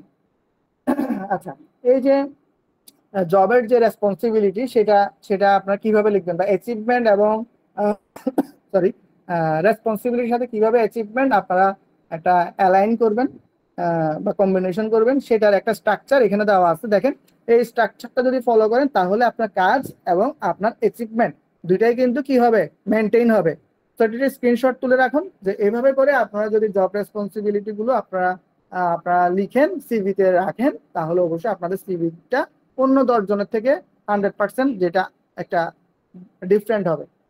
সিভির যে পার্টটা ট্রেনিং অ্যান্ড ওয়ার্কশপ, এই পার্টটাতে আমরা চলে আসলাম। তো এই পার্টটা খুবই ইম্পর্টেন্ট, যে একজন ফ্রেশার হোক বা একজন এক্সপিরিয়েন্স পার্সন হোক, বোথ ক্ষেত্রে যে আমার ক্যান্ডিডেট প্রিভিয়াসলি মানে একাডেমিক পড়াশোনা দিয়ে তো আসলে একজন ক্যান্ডিডেটকে জাস্টিফাই করা যায় না। ঠিক আছে, অনেকে দেখা যায় যে GPA 5 out of 5, SSC, HSC, BBA তে ফার্স্ট ক্লাস, এমবিএ তে ফার্স্ট ক্লাস, কিন্তু তার কিছু co curricular activities, extra curricular activities নাই। হ্যাঁ, আপনারা co curricular activities, extra curricular অ্যাক্টিভিটিসটা আসলে কোনটা কি ক্ষেত্রে ব্যবহার হয় আশা করি জানেন, দরকার হয় একটু জেনে নিতে পারেন। একাডেমিক পারপাসে যেগুলো হয় এগুলা আমরা কো কারিকুলার অ্যাক্টিভিটিস, আর একাডেমিকের বাইরে যেগুলো সেগুলো হলো এক্সট্রা কারিকুলার অ্যাক্টিভিটিস। তো তো একজন ক্যান্ডিডেট বা একজন স্টুডেন্টের, বিশেষ করে একজন ফ্রেশার, কিন্তু এই কো কারিকুলার বলেন আর এক্সট্রা কারিকুলার অ্যাক্টিভিটিস বলেন খুবই দরকার। কেননা একজন হাই সিজিপিএ স্টুডেন্টের চাইতে আমি মনে করি, বা যে কেউ মনে করবে যার যে সকল স্টুডেন্টের মধ্যে এক্সট্রা কারিকুলার বা কো কারিকুলার অ্যাক্টিভিটিস আছে তারা অনেক গুণ এগিয়ে থাকবে। যেমন আপনাদের মধ্যে অনেকেই কিন্তু স্টুডেন্ট, তার মধ্যে জালাল ভাই কিন্তু এগিয়ে আছেন, উনি কিন্তু একটা অর্গানাইজেশন লিড দিচ্ছেন। তো অবশ্যই তার সাথে যে বন্ধুরা আছেন তার সিভি এবং ডেফিনেটলি অন্য বন্ধু সিভির মধ্যে একটা পার্থক্য শুধু তার এই যে এক্সট্রা কারিকুলার অ্যাক্টিভিটিসই কিন্তু পার্থক্য কিন্তু করে দিবে। হ্যাঁ, এটাই কিন্তু বিষয়। এবং যেটা হচ্ছে যে দেখেন এই কাজগুলো করতে গিয়ে হচ্ছে কি ওনার সাথে কি অনেক বাংলাদেশের অনেক বড় বড় বা সিনিয়র পজিশনের হচ্ছে পার্সনদের সাথে কিন্তু একটা কমিউনিকেশন হচ্ছে, নেটওয়ার্কিং হচ্ছে। এমন হতে পারে যে উনি এমন একটা একটা ভালো একটা অর্গানাইজেশনের ইন্টারভিউ দিতে গেল, যিনি রিক্রুটার বা এইচআর যিনি হেড, উনি জালাল ভাইকে খুব ভালোভাবে চিনে থ্রু অফ কি তার অর্গানাইজেশন। তো এটাই হচ্ছে যে কি আমাদের আসলে অ্যাচিভমেন্ট বা আমাদের জন্য যেটা দরকার। সিভিতে অনেক কথা বলতেছি, এই এখন শেষের দিকে এসে আমি এই কথাগুলি বলবো আপনাদেরকে, যে ট্রেনিং, ওয়ার্কশপ, কো curricular activities, extra curricular activities, এগুলো কেন ইম্পর্টেন্ট। দেখেন, আপনারা যে আজকে যে ওয়ার্কশপ বলেন বা আজকে যে সেশনটা বলেন যেটা করতেছেন, এটাও কিন্তু আপনারা আপনারা কি করতে পারেন, অ্যাড করতে পারেন আপনাদের সিভিতে। হ্যাঁ, এবং এটা যেটা আপনারা করলেন এখান থেকে কিন্তু যখন এই যে বিষয়গুলো আপনারা যখন সিভিতে অ্যাড করবেন, নিয়োগ করতে বলবেন না, ছেলেটা তো পড়াশোনার পাশাপাশি আর অনেক কিছু করছে, তাহলে ডেফিনেটলি সে উন্নতির চাইতে গিয়ে অনেক সময় দেখা যায় যে কি ক্লাসের ফার্স্ট বয় জবটা পাইলো না, কিন্তু একটু পিছের দিকে ছেলেটা বা মেয়েটা পেয়ে গেল। কেন? তার এক্সট্রা কারিকুলার অ্যাক্টিভিটিস, তার জেনারেল নলেজ বা আইকিউ যেটাই বলেন না কেন, সেটা তাদের থেকে অনেক ভালো। তার কমিউনিকেশন স্কিল ভালো, তার লিডারশিপ স্কিল ভালো, পাবলিক স্পিকিং স্কিল ভালো। কিন্তু যে ফার্স্ট বয় সে শুধু বই খাতার ভিতরেই ছিল, কিন্তু তার আর অন্য কোনো স্কিল সে কি করতে পারে নাই, ডেভেলপ করতে পারে নাই। তো আপনারা এই ট্রেনিং এবং ওয়ার্কশপ গুলো আপনাদের সিভিতে অবশ্যই অ্যাড করবেন, এবং সেটাও একটা স্ট্রাকচার যদি আপনারা মেনটেন করতে পারেন, ট্রেনিং টাইপ, যেমন এটা কি ওয়ার্কশপ নাকি সেমিনার নাকি ওয়েবিনার, হ্যাঁ, এই জিনিসগুলো আপনারা উল্লেখ করবেন, তারপর প্রিপোজিশন দিবেন, তারপরে প্রোগ্রামটার নাম দিবেন, হ্যাঁ, বাই দিবেন, তারপর অর্গানাইজেশন, কোন অর্গানাইজেশন থেকে করছেন, ঠিক আছে। সাথে আপনার একটা জিনিস আছে যে হচ্ছে টাইম। হ্যাঁ, আপনারা এটা 2020 সালে করছেন, মানে এআই এর উপর একটা একটা কোর্স করলেন, সেটা কি 25 সালে করছেন নাকি 20 সালে করছেন, এটাই হচ্ছে যে কি বিষয়। তো তাহলে হচ্ছে ডিউরেশনটা আপনারা রাখবেন, তাহলে হবে কি আপনাদের সিভিটা আপডেট থাকবে। তো এভাবে আপনারা ট্রেনিং এবং কি ওয়ার্কশপের যে ডিটেলসটা এখানে একটা স্ট্রাকচার দিছি, এগুলো এমন না যেটা 100%, তারপর আপনারা এটা মেনটেন করতে পারেন। একটা মিনিট।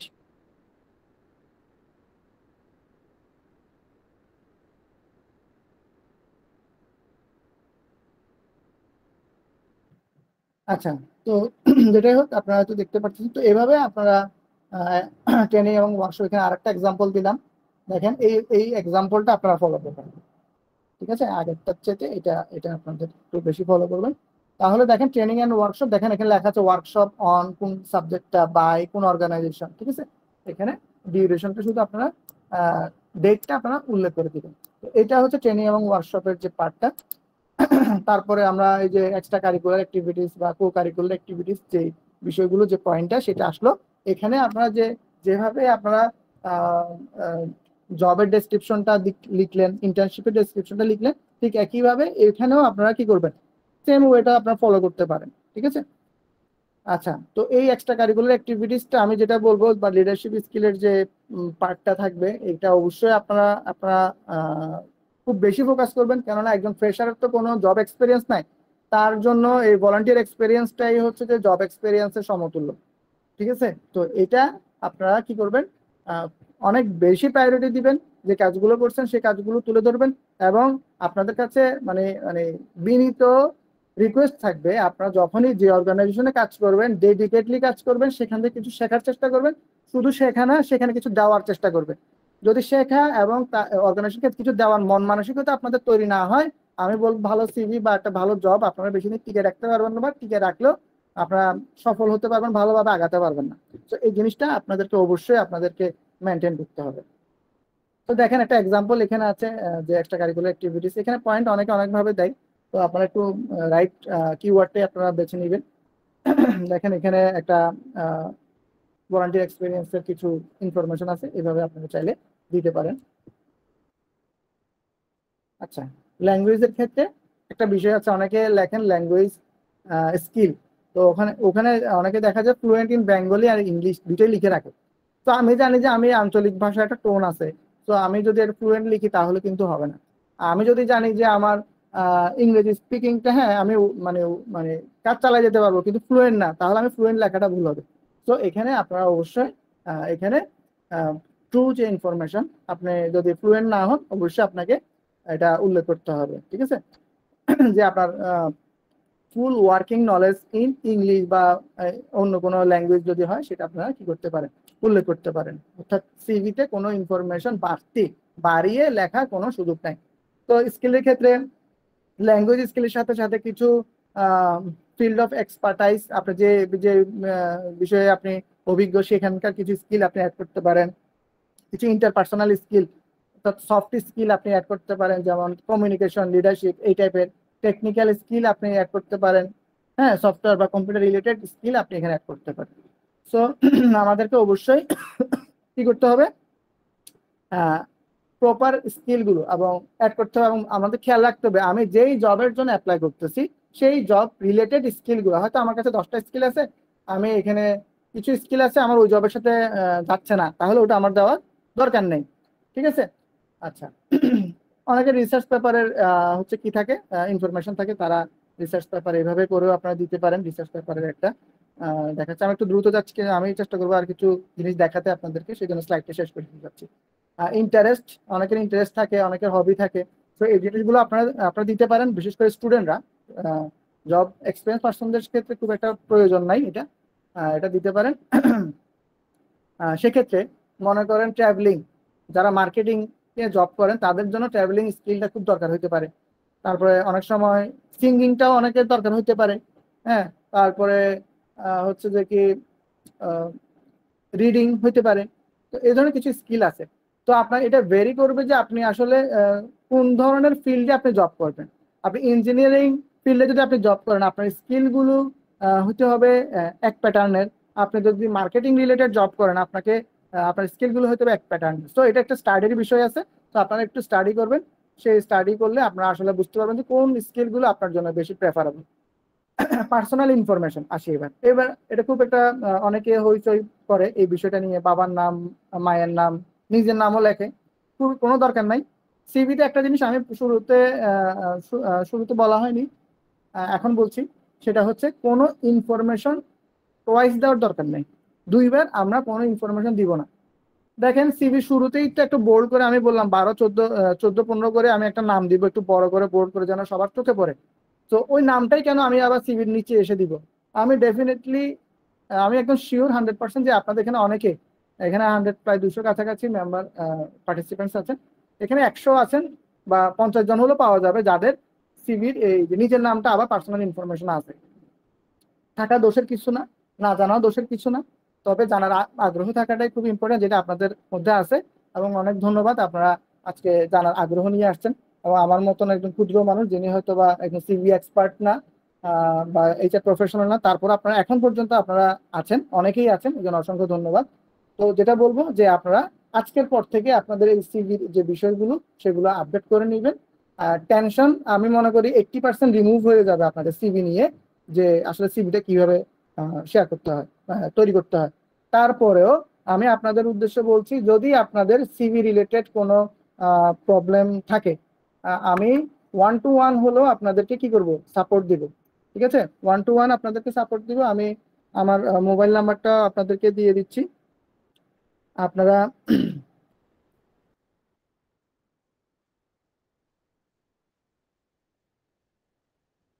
আচ্ছা, মোবাইল নাম্বারটা আপনাদের সাথে শেয়ার করছি।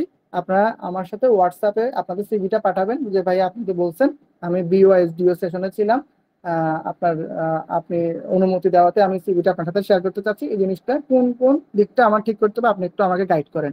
তো ডেফিনেটলি আমি 1-to-1 আপনাদেরকে কি করব, সাপোর্ট দিব। তবে এই কাজটার আগে আমি বলবো, আপনারা আমাকে সিভিটা শেয়ার করার আগে আমি যে ইনস্ট্রাকশনগুলো আপনাদেরকে দিয়েছি, যেটা বলা হয়েছে যে আপনাদেরকে যে রেকর্ডিংটা দিয়ে দেওয়া হবে সবগুলো সেশনের, তো রেকর্ডিংটা দেখে, প্রয়োজনে আমার আরো কিছু সেশনের রেকর্ডিং আছে, সেগুলো দেখে আপনারা এট ফার্স্ট সিভিটা রেডি করেন।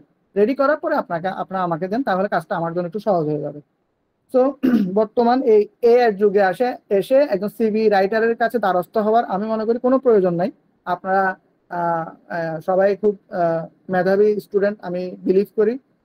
এই সেশনে যারা আছেন, আপনারা আমার ইনস্ট্রাকশন গুলো এবং গুগলে আরো যে ইনস্ট্রাকশন গুলো আছে সেগুলো ফলো করলে খুব খুব সহজেই আপনারা কি করতে পারবেন, নিজের সিভিটা আপডেট করে নিতে পারবেন। তো যেটা বলছিলাম, পার্সোনাল ইনফরমেশন, আপনার নাম দরকার নাই, আপনার বাবার নামও দরকার নেই, আপনার মায়ের নামও দরকার নেই, কোনো দরকার নেই। হ্যাঁ, কিছু কিছু ক্ষেত্রে হয়তো বা এটা দরকার হতে পারে, সেটা হচ্ছে ভিন্ন। আপনাকে যেটা বললাম যে আপনার সবসময় সিচুয়েশনটা মানে চিন্তা করবেন। যেমন দেখেন, আপনি আপনারা বলতে পারেন যে ভাইয়া বাবার নাম মায়ের নাম লাগবে না, বলেন গভর্নমেন্ট জবে কেন তাহলে বাবার নাম মায়ের নাম লাগে? হ্যাঁ, সেটাই বলছি যে সিচুয়েশন, আমাদেরকে এমন এমন কিছু সিচুয়েশন বা এমন এমন কিছু সার্কুলার আছে যেগুলো হয়তো প্রয়োজন হতে পারে কিছু ইনফরমেশন, তো আমাদেরকে ওই জিনিসটা মাথায় রেখে করতে হবে। তো বাবার নাম মায়ের নাম দরকার না, আপনি গভর্নমেন্ট একটা ফর্ম ফিল আপ করতেছেন, ওইখানে বাবার নাম মায়ের নাম দিলেন না, আপনার কি জব হবে? হবে না। তো কেন? আপনি তো ভাইয়া তো বলছে বাবার নাম মায়ের নাম দরকার না, আমি সেই জন্য দিই নাই। তাহলে তো মায়ের পাবলিকের পিঠা সব আমার পিঠে করবে। তো আপনারা কিছু কিছু জিনিস নিজস্ব সেন্স দিয়ে মানে বিবেচনা করবেন যে সিচুয়েশনের প্রেক্ষাপটে যে কিছু পরিবর্তন আসবে। তো গভর্নমেন্ট জবের অ্যাপ্লিকেশন, প্রাইভেট জবের অ্যাপ্লিকেশন বা সিচুয়েশন বেজে কিছু ইনফরমেশন আপনাদেরকে বেশি দিতে হবে। তবে পার্সোনাল যে ইনফরমেশন সেখানে আপনাদের কিছু কিছু কিছু কিছু জিনিস আপনাদেরকে রাখা উচিত, যেমন ডেট অফ বার্থটা অনেকে রাখেন না। হ্যাঁ, তো এটা এটা প্রয়োজন হয় কখন আমি বলি, বা এটা কেন প্রয়োজনীয়, যেমন একটা লিমিট দিল, অনেক জবের ক্ষেত্রে লিমিট থাকে যে ক্যান্ডিডেটদের মিনিমাম বয়স 30 হইতে হবে, 30-এ কম হইতে হবে বা বেশি হইতে হবে। তো এই এই জিনিসগুলো তারা তো আপনার এসএসসি এইচএসসি বেস দেখে তারা ক্যালকুলেট করার এত সময় তাদের নাই, তাদের ইনস্ট্যান্ট তাদের দরকার যে আপনার বয়স কত। ঠিক আছে? তো ডেট অফ বার্থটা যদি আপনারা লিখে দেন সেক্ষেত্রে আপনাদের জন্য ভালো। Date of birth, nationality Bangladeshi, হ্যাঁ যদিও আমাদের সবাই বাংলাদেশি। তারপরে অনেকেই বলে যে ন্যাশনাল আইডি কার্ড, আইডি কার্ডের নাম্বারটা দেওয়ার। সো এটা একটা পার্সোনাল হচ্ছে নাম্বার, তো এটা নিয়ে একটু মতবিরোধ আছে, কেউ বলে দেওয়া, তো আমি মনে করি না দিলেও খুব একটা সমস্যা হবে বলে আমার মনে হয় না। যদি চাই, অর্থাৎ কোনো অর্গানাইজেশন যদি চাই বা বিশেষ প্রয়োজন হলে আপনারা ন্যাশনাল আইডি নাম্বারটা দিতে পারেন। যদি নাও দেন, এটা কেন না দিলেও হয়, যেটা আমার সেন্স যেটা বলে সেটা হচ্ছে যে প্রাথমিকভাবে যখন ওরা সিভিটা দেখে পছন্দ হবে, আপনাকে যদি তারা সিলেক্ট করে অবশ্যই তারা আপনার বাবার নাম মায়ের নাম এই জিনিসগুলো বা ন্যাশনাল আইডি কার্ডটা তারা চেয়েই নিবে। ন্যাশনাল আইডি কার্ড ছাড়া আজকাল একটা গার্মেন্টসের ওয়ার্কারেরও চাকরি সহজে হয় না। তো এটা পরবর্তীতে তারা নেবে। তো প্রাথমিক অবস্থায় আপনার একদম ন্যাশনাল আইডি নাম্বারের মতো একটা গুরুত্বপূর্ণ নাম্বার পাবলিকলি চলে আসা, এটা একটু রিস্কি থাকে। হ্যাঁ, বিশেষ করে আপনারা যেটা করেন, যেটা আমি আরেকটা জিনিস সিকিউরিটির পারপাস আমি বলবো, অনেকে বিশেষ করে ফিমেল যারা আছেন তারা হচ্ছে যে কি সিভিটা ফেসবুক লিঙ্কডইন বা যেখানে সেখানে অনেক সময় শেয়ার করেন যে ভিজিবল হওয়ার জন্য। সেক্ষেত্রে অবশ্যই আপনারা দেখবেন আপনার তো পার্সোনাল একটা ইনফরমেশন, মোবাইল নাম্বারটা কিন্তু চলে যাচ্ছে।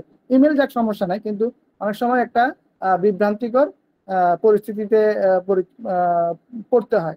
তো আপনারা যদি এটা ওপেন কোনো প্ল্যাটফর্মে দেন, লিঙ্কডইন ফেসবুকের মতো, তাহলে অবশ্যই সেক্ষেত্রে নাম্বারগুলো আপনারা অবশ্যই এটা কি করবেন, অ্যাভয়েড করে দেওয়ার চেষ্টা করবেন। যখন অ্যাপ্লাই করবেন তখন আপনারা দিতে পারেন। আচ্ছা, তো দেখেন এখানে স্ট্রাকচারে কিছু জিনিস আছে, marital status, passport number, present. আপনি এখন মনে করেন আপনি বাইরে কোথাও অ্যাপ্লাই করতে একটা ডকুমেন্ট তৈরি করছেন, ওখানে আপনার পাসপোর্ট নাম্বার লাগবেই। হ্যাঁ, তারপরে প্রেজেন্ট অ্যাড্রেস, সিভি শুরুতে আমরা যেটা দিব এটা আমরা প্রেজেন্ট অ্যাড্রেসটা দিব। আর এখানে আমরা প্রেজেন্ট অ্যাড্রেস না দিলে ওখানে প্রেজেন্ট এখানে পার্মানেন্ট অ্যাড্রেসটা দিব আমরা। ঠিক আছে, এখানে প্রেজেন্ট অ্যাড্রেস দিব না, এখানে আমরা পার্মানেন্ট অ্যাড্রেসটা দিব। ড্রাইভিং লাইসেন্স, হাইট, ওয়েট, এগুলো কিছু কিছু ক্ষেত্রে লাগে। যেমন মার্কেটিং এর যে জবগুলো আছে এখানে অনেক সময় কিন্তু হাইট ম্যাটার করে, ওয়েট ম্যাটার করে।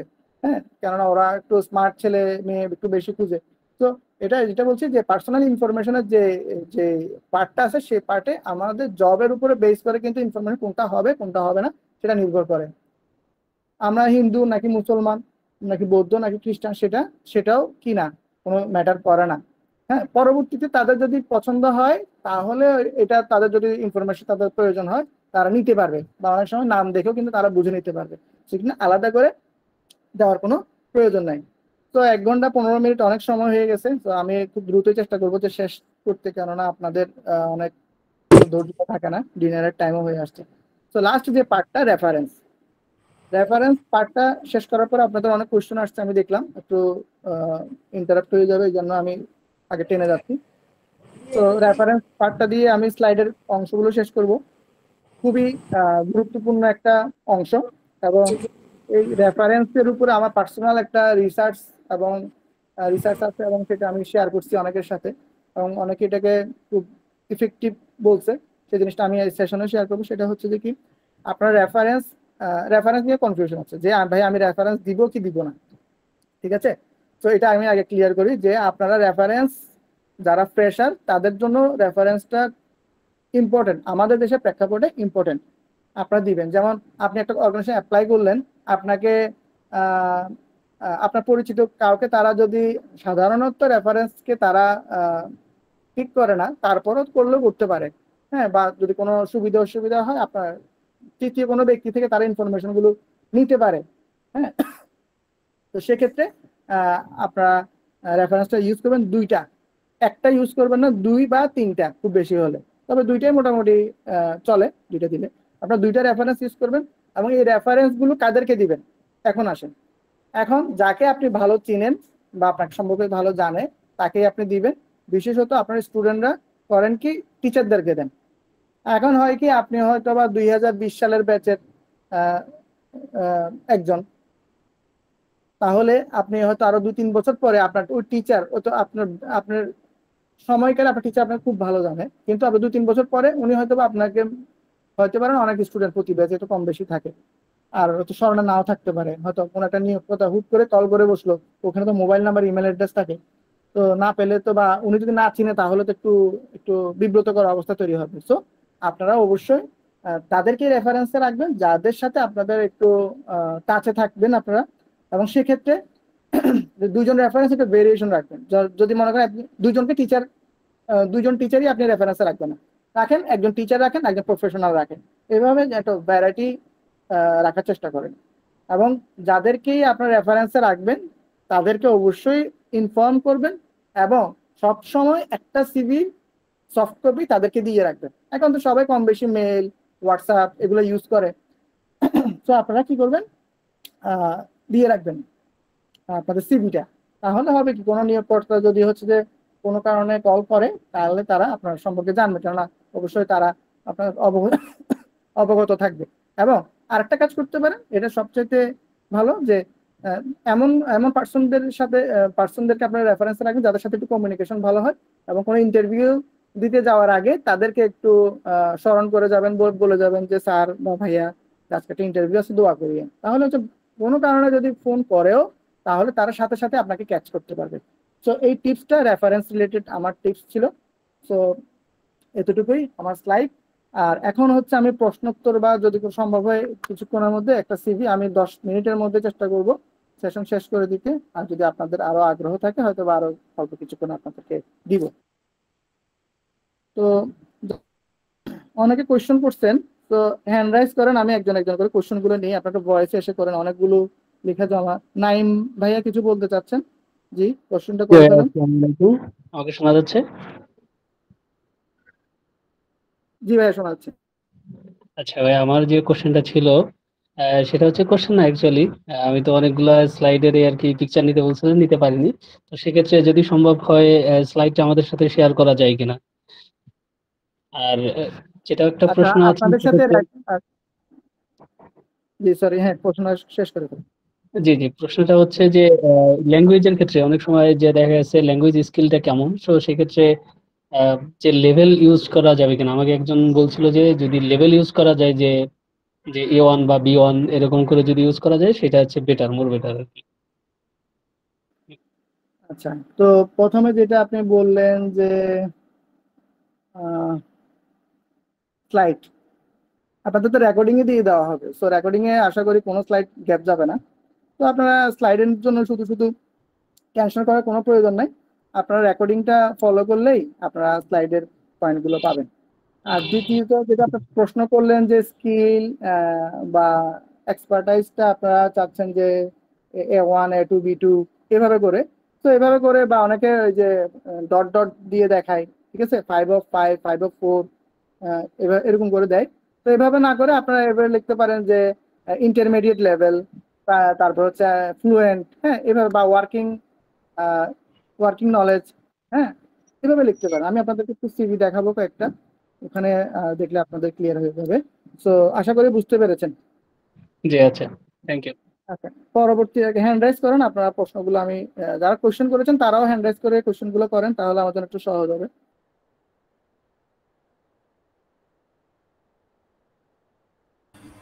ভাইয়া, আমার কাছে মনে হয় যারা অলরেডি প্রশ্নগুলো চ্যাট বক্সে লিখে দিছে ওই প্রশ্নগুলো আগে রেসপন্স করে ফেললে বাকিটা হচ্ছে প্রশ্ন অবশিষ্ট থাকলে ওনারা আচ্ছা, ভয়েস লিস্ট ঠিক করবে না।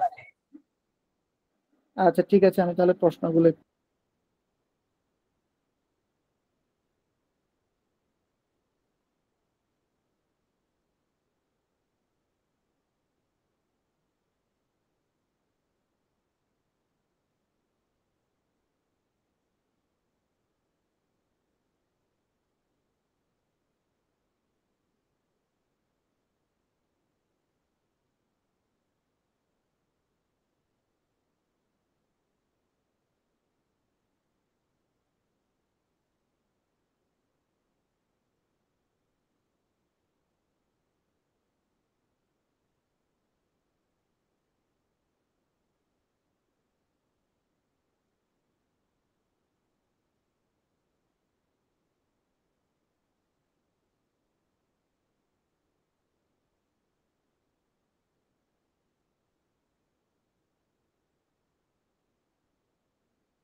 হ্যাঁ, ইয়াস ভাইয়া, আপনার সাউন্ড কি অফ?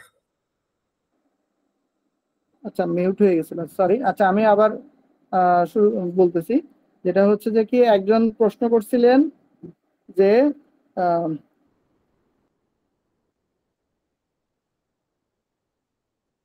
সিভি দেখালে ভালো হতো। হ্যাঁ, আমি সিভি দেখাবো, ঠিক আছে, একটু পরে সিভি দেখাবো। আরেকজন বলছেন যে রেফারেন্স কি ম্যান্ডেটরি কিনা।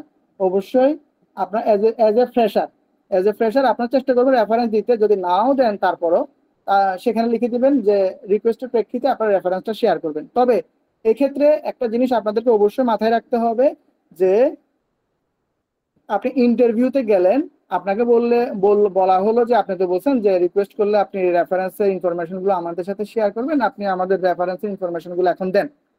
আপনারা ইনস্ট্যান্ট কিন্তু আপনাদের কাছে রেফারেন্সের কি থাকতে হবে, ইনফরমেশন থাকতে হবে। তো যদি না থাকে তাহলে কিন্তু আপনার ওখানে ডিসকোয়ালিফাইড হয়ে গেলেন। তো এই কথাটা বলার উদ্দেশ্য হলো যে আপনারা যদি সিভিতে রেফারেন্স না দেন, রেফারেন্সে দুইটা ভিজিটিং কার্ড অথবা কোনো একটা পেজে আপনারা যেটা ইনফরমেশন সুন্দর করে লিখে রাখবেন, যেন ওনারা চাইলে আপনাদের আপনারা যেন তাদেরকে বা নিয়োগকর্তাকে দিতে পারেন। এটা এটা হচ্ছে যে রেফারেন্সের পার্টটা। আচ্ছা, তারপরে হচ্ছে I have a question. জি, করে ফেলেন। আচ্ছা, সবাই তো আর হচ্ছে জব পারপাসে দেয় না, অনেকে দেয় স্টাডি অ্যাব্রোডের জন্য।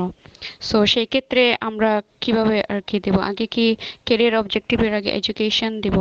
আর অনেকে তো থিসিসও করে, মানে ইন্টার্নশিপের পরিবর্তে।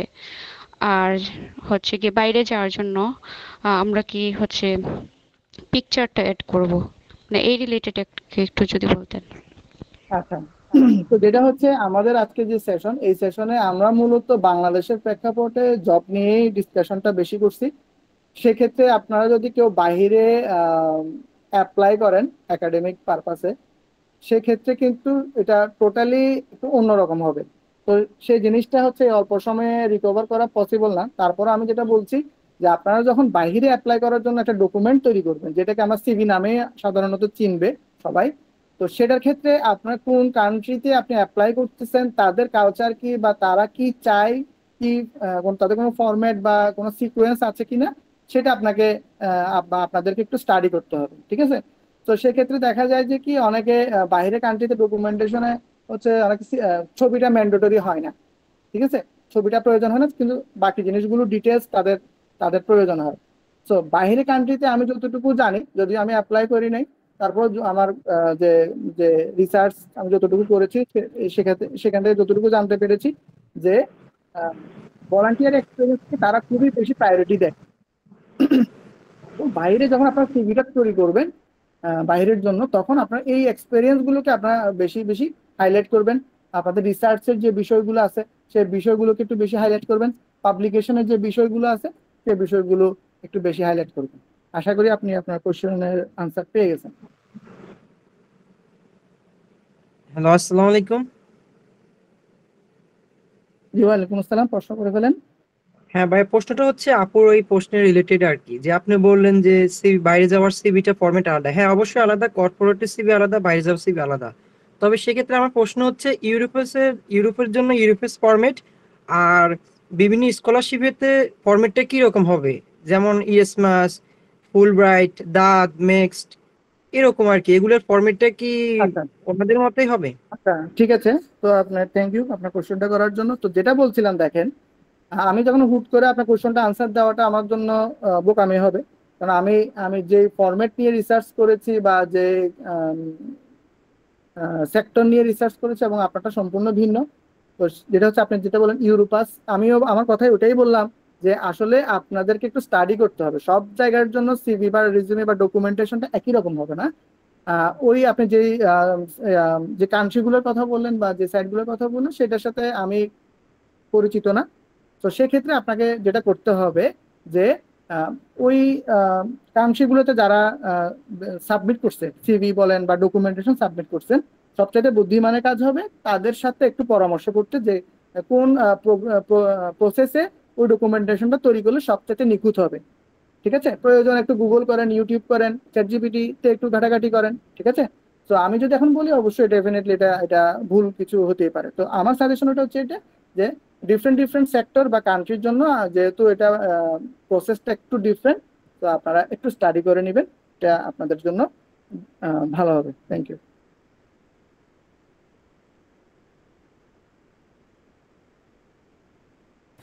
ভাইয়া আমি একটু অ্যাড করতে চাচ্ছি। জি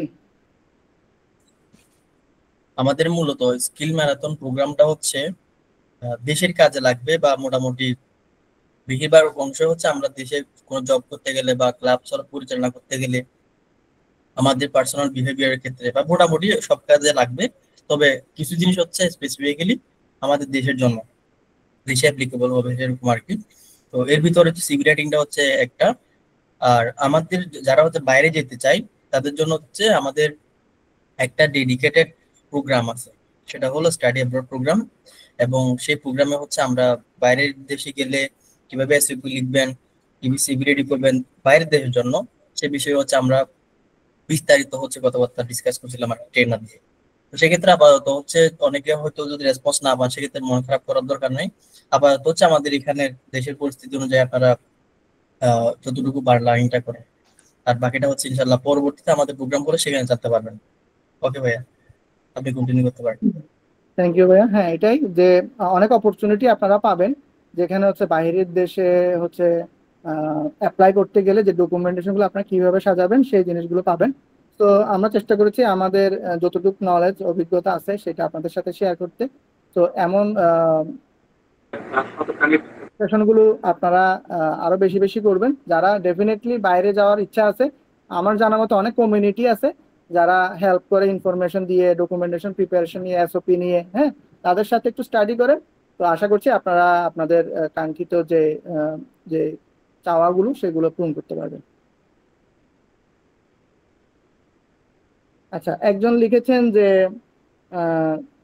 কিছু ওয়ার্কশপ করছেন, বাইরের দেশে পড়তে যাওয়া নিয়ে ওয়ার্কশপ করেছিলাম আর সেটা সার্টিফিকেটও প্রদান করা হয়েছে, সেক্ষেত্রে কি ওয়ার্কশপের বিষয়টা সিভিতে অ্যাড করা যাবে কিনা বা করলে সুবিধা কি?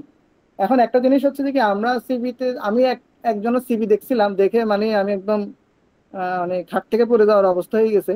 সেটা হচ্ছে তার পুরো এক পেজই হচ্ছে যে সব ওয়ার্কশপ আর কি সেমিনার, ওয়ার্কশপ, এই সেই হাবিজাবি, মানে পুরো একটা পেজ। আমি তো দেখে যে বললাম যে খুবই অবস্থা খারাপ। হ্যাঁ, তো এখন কথা হচ্ছে ভাই, আমরা যা যা মানে যখন সিভিটা মানে সেন্ড করি কোনো একটা প্রতিষ্ঠানে, ওর তো এত সময় নাই আপনার এতগুলো ওয়ার্কশপ এবং সেমিনার পড়ে পড়ে দেখা, ঠিক আছে? ও দেখতে চাইবে যে আমার যে আমি যে জবের জন্য বা যে পজিশনের জন্য ক্যান্ডিডেটকে নিচ্ছি সেই রিলেটেড ওয়ার্কশপ এবং সেমিনার আছে কিনা, ঠিক আছে? যদি মনে করেন ডিরেক্টলি মানে রিলেটেড না হলো ইনডিরেক্টলি রিলেটেড, তাহলে সেই ওয়ার্কশপ সেমিনার গুলো আপনারা অ্যাড করতে পারবেন। তো এটা আমি একটু টেকনিক্যালি আপনাদেরকে আনসার দিলাম। এটাই হচ্ছে যে আমি যদি বলি হ্যাঁ, তাহলে দেখা যাবে যে আপনারা এরকম এক পেজ না, কেউ কেউ হয়তো বা 2 পেজও করে ফেলতে পারবে। আমি ড্যাম শিওর এখানে যারা আসছেন এতক্ষণ পর্যন্ত আসেন এরকম অনেক এখানে সবাই সিরিয়াস পারসন। যেমন হতে পারে আপনারা যদি সবগুলো অ্যাড করেন আপনাদের 2 পেজ হয়ে যাবে।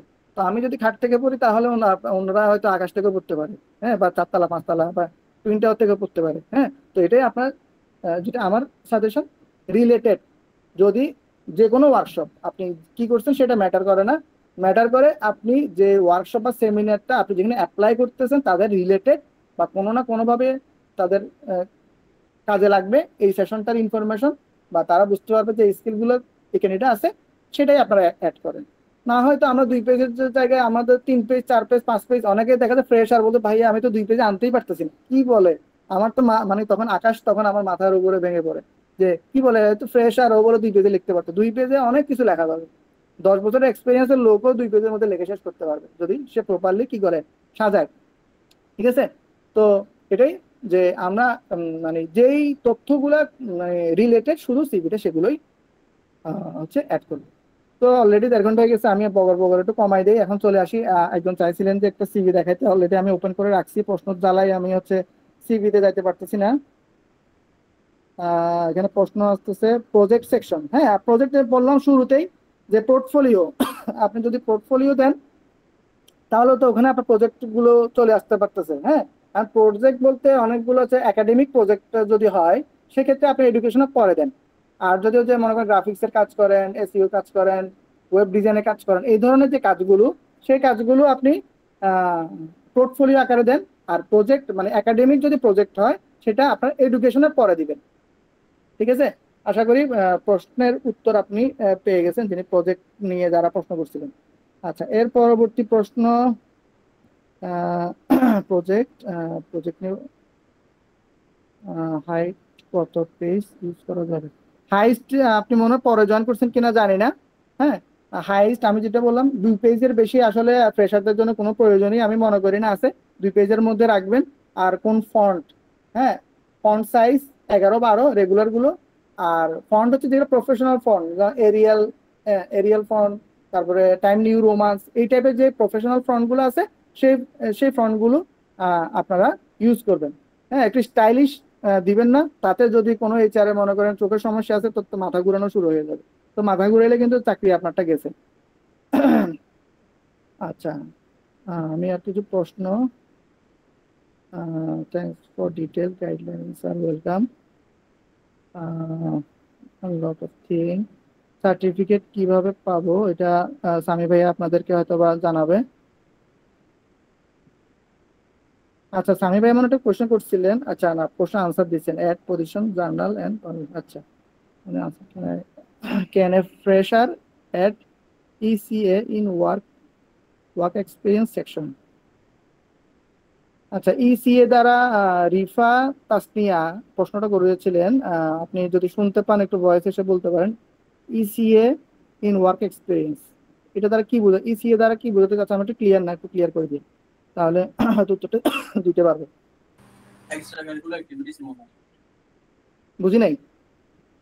Extra curricular activities ECM. ও আচ্ছা, আপনারা এত শর্ট করে ফেলছেন আমার মাথা ঘুরানো শুরু হয়ে গেছে। হ্যাঁ, এক্সট্রা কারিকুলার অ্যাক্টিভিটিসটা যে বললাম আপনারা এই যে এডুকেশনের পরে, হ্যাঁ এডুকেশনের পরে করে আপনার দিবে যে স্ট্রাকচার তো প্রথমেই দেখাইলাম যে কোন স্ট্রাকচারের পরে কোন স্ট্রাকচারটা দিবেন, ওটা ফলো করলে হবে। আপনার রেকর্ডিং যখন দেখবেন একদম 1 2 3 4 এভাবে একটা সিকোয়েন্স আমি রাখছি, ওই সিকোয়েন্স অনুযায়ী এক্সট্রা কারিকুলারটা হচ্ছে এডুকেশনের পরে আসে আর কি সাধারণত। ঠিক আছে, আচ্ছা স্লাইড প্রোভাইড করলে সবাই আপনারা স্লাইড নিয়ে টেনশন করার কিছু নাই, আমি যতটুকু জানি আপনাদেরকে রেকর্ডিংয়ে দিয়ে দেওয়া হবে, আর রেকর্ডিংয়ে সব স্লাইড হচ্ছে যে থাকবে, আপনারা স্লাইড নিয়ে টেনশন করার দরকার নেই। আচ্ছা, প্রশ্ন এখানে পাচ্ছি, ক্যারিয়ার অবজেক্টিভ মানে তো ক্যারিয়ারের লক্ষ্য, এখানে কোম্পানির নাম দেওয়াটা কি যুক্তিযুক্ত? আচ্ছা, ক্যারিয়ার অবজেক্টিভ, হ্যাঁ আমরা তো ক্যারিয়ার আমাদের নিজস্ব লক্ষ্যটা তো দিচ্ছি, পাশাপাশি যদি অ্যালাইন করতে পারি মন্দ না, হ্যাঁ এটা তো ক্ষতি নেই। তাহলে হচ্ছে যে কি, বা এমন ভাবে আপনি লিখবেন যেন হচ্ছে ওই অর্গানাইজেশনের সাথে আপনার লক্ষ্য উদ্দেশ্য কি হয়, ফুলফিল হয়। সাপোজ আপনি লং টার্ম গোলে একটা পজিশনে যেতে চাচ্ছেন, আর ওই কোম্পানিতে জব করলে লং টার্ম গোলে ওই পজিশনে যাওয়াটা সম্ভব। সো যদি দুইটাকে আপনি যদি কম্বাইন করতে পারেন তাহলে এটা মন্দ না। হ্যাঁ, এটা এখন নির্ভর করবে যে আমি তো শুরুতে এটাই বললাম যে কোনো কিছুতে আপনার সাথে আমার দ্বিমত হইতেই পারে বা আমার ভুলও হইতে পারে। সো আপনারা একটু নিজেরা একটু জাস্টিফাই করবেন। তো আমি এটা ব্যাখ্যা করলাম বিষয়টা যে কি কারণে আমি কোম্পানির নামটা অ্যাড করতে বললাম। ঠিক আছে, আচ্ছা অনেকগুলো প্রশ্ন আসলে জমা হয়ে গেছে, একটু সময় লাগতেছে। যেটুকু একটু মেনশন ফ্রিল্যান্সিং আর ভলান্টিয়ার ওয়ার্ক ইন প্রফেশনালিজম, অবশ্যই আপনারা ভলান্টিয়ার ওয়ার্কটা তো রিজিউমিতে সরি ব্যবহার করবেনই, না হয়তো আপনাদের অভিজ্ঞতা কি আছে, কেন ভলান্টিয়ার এক্সপিরিয়েন্স থাকলেই তো তারা বা ক্যান্ডিডেট রিক্রুটার বুঝতে পারবে যে ক্যান্ডিডেটের মধ্যে কিছু এক্সট্রা স্কিল আছে। ঠিক আছে, তবে এমনভাবে জিনিসগুলোকে বা আপনার স্কিলগুলোকে তুলে ধরবেন যেন এটা কোনো নেগেটিভ কোনো ইমপ্রেশন তৈরি না হয়। আচ্ছা, what to do when a work experience is mention in CV but not in LinkedIn. আচ্ছা, একজন বললেন যে আপনার সিভিতে আছে কিন্তু লিঙ্কডইনে নাই, provide that the LinkedIn profile was create just recently. হ্যাঁ, আচ্ছা রিফাই প্রশ্নটা করছেন যে আমি তো শুরুতেই বললাম যে সিভি যদি আপডেট থাকে লিঙ্কডইন প্রোফাইলটাও আপনাকে অবশ্যই আপডেট করতে হবে, এখানে আছে ওখানে নাই, তাহলে নিয়োগকর্তা বুঝবে যে আপনারা কি নাই, আপডেট নাই। আচ্ছা, এখানে আপনি একজন প্রশ্ন করছে স্যার ইয়াহুটা ক্রস আর জিমেলটা টিক দেওয়া, জিমেল ছাড়া। আচ্ছা, এটা আমার স্লাইডটা একটু দেখতে হবে কি কারণ, ইয়াহু জিমেল দুইটাই দিতে পারবেন, কোনো ইয়া না আমাদের স্লাইড। স্যার ওইটা আমি যা বুঝছি তাই বলি, ওইখানে নীল পরেই ছিল, আসলে এই ধরনের নামের জন্য হয়তো ক্রস হ্যাঁ হতে পারে, হ্যাঁ নীলপরি যে নামের ক্ষেত্রে যেটা হচ্ছে আপনার জিমেইল, যে এখানে ছিল নীলপরি@yahoo.com, আমি ডোমেনটাকে আসলে আমি ইন্ডিকেট করিনি, আমি ইন্ডিকেট করছি নামটাকে। অর্থাৎ অনেকেই আছেন যে আপনারা একটা ফানি একটা নাম দিয়ে রাখেন, এটা তো ভাই ক্যারিয়ারের বিষয়, তো আমরা তো এখানে লাল পরি নীলপরি দুষ্ট ছেলে এগুলো দেওয়াটা আমাদের মানায় না। তো অনেকেই দেখি আমরা কিছু এই ধরনের নাম থাকে, একদম থাকে না, পাওয়া যায়। তবে রিসেন্টলি হয়তো এই সংখ্যাটা কমে আসছে, আপনারা সবাই একটু শিখতেছেন, শিখা ট্রাই করতেছেন, তো এই জন্য আসলে মূলত ওই ব্যাপারটা। আচ্ছা আচ্ছা, মোটামুটি মনে হয় আমি যে কোশ্চেন গুলো আছে সেই কোশ্চেন গুলো আমি কভার করতে পারছি। তারপরে যদি মিস হয়ে যায় আপনারা ভয়েসে এসেও করবেন। আমি আর 5 মিনিটের মধ্যে শেষ করে দিব। আমি 1.5 ঘন্টা প্ল্যান ছিল, আরো 15 মিনিট বেশি হয়ে গেছে। তো এখানে দেখতে পাচ্ছেন যে আমি একটা সিভি অনেকক্ষণ ধরে এখানে রাখছি। হ্যাঁ, কিন্তু হয়তো এটা নিয়ে ডিসকাস করতেছি না, তো আমি এখন ডিসকাসে আসতেছি। দেখেন আমি যেভাবে বললাম, দেখেন একটা নাম, এটাকে এটাকে একটু আমি বড় করলাম। হ্যাঁ, তারপরে হচ্ছে চাইলে নামের নিচে ছোট করে একটা টাইটেলও দিতে পারেন, অনেকে দেয় কিন্তু, ঠিক আছে এভাবে দিতে পারেন, না দিলেও কোনো সমস্যা নাই। এই দেখেন নামটাকে কিন্তু আমি একটু বড় করে রাখছি, এখানে 22 ফন্ট আছে, তো আপনার চাইলে 22 বা আরো ছোট রাখতে পারেন, জাস্ট একটু আলাদা করে যেন বোঝা যায় আর কি, ঠিক আছে। এইভাবে একটা হচ্ছে একটা হেডলাইনের মতো, লিঙ্কডিনে আমরা যেমন হেডলাইন দিই এভাবে চাইলে দিতে পারেন, না দিলেও কোনো সমস্যা নাই। অ্যাড্রেসটা দিবেন প্রপারলি, ইমেল অ্যাড্রেসটা দিবেন। এখানে আমি একটা ডেমো দিচ্ছি, এগুলো সবকিছু। মোবাইল নাম্বারটা আমি আমারটাই রাখছি। এখানে আপনার চাইলে পাশে লিখে দিতে পারেন হোয়াটসঅ্যাপ যদি থাকে, ব্র্যাকেটে হোয়াটসঅ্যাপ, ইমো, এই টাইপের জিনিসগুলো লিখে দিতে পারেন। লিঙ্কডিন প্রোফাইলটা আপনারা এখানে অ্যাড করতে পারেন। তারপর হচ্ছে এই যে পোর্টফোলিও, যেটা পোর্টফোলিওটা আপনারা অ্যাড করতে পারেন। তো এইভাবে যখন ইনফরমেশনটা থাকবে বা এই পার্সোনাল ডিটেলস গুলো থাকবে, যে কেউ আপনাদের খুব সহজে কিন্তু খুঁজে বের করতে পারবে।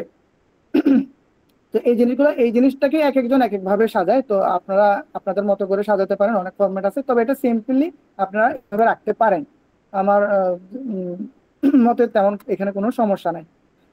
যে ছবিটা দেখতে পাচ্ছেন ডান পাশে, যে ছবি আমি গুগল থেকে কালেক্ট করছি একটা ছবি, তো এখানে এই ছবিটা দেখেন আমরা পাশে একটা বর্ডার দিছি, এই বর্ডারটা একটু মোটা হয়ে গেছে, তো আপনারা চাইলে একটু একটু চিকন করে একটা বর্ডার দিতে পারেন, দেখেন তাহলে বোঝা যাবে যে এই অংশটা একটা ছবির অংশ। তো এইভাবে আপনারা চাইলে একটা ছবি অ্যাড করে এখানটা সিম্পল একটা বর্ডার দিতে পারেন। তারপর দেখেন ক্যারিয়ার অবজেক্টিভ, আমি একটা ফ্রেশারের সিভি এখানে একটা ডেমো বানানোর চেষ্টা করছি।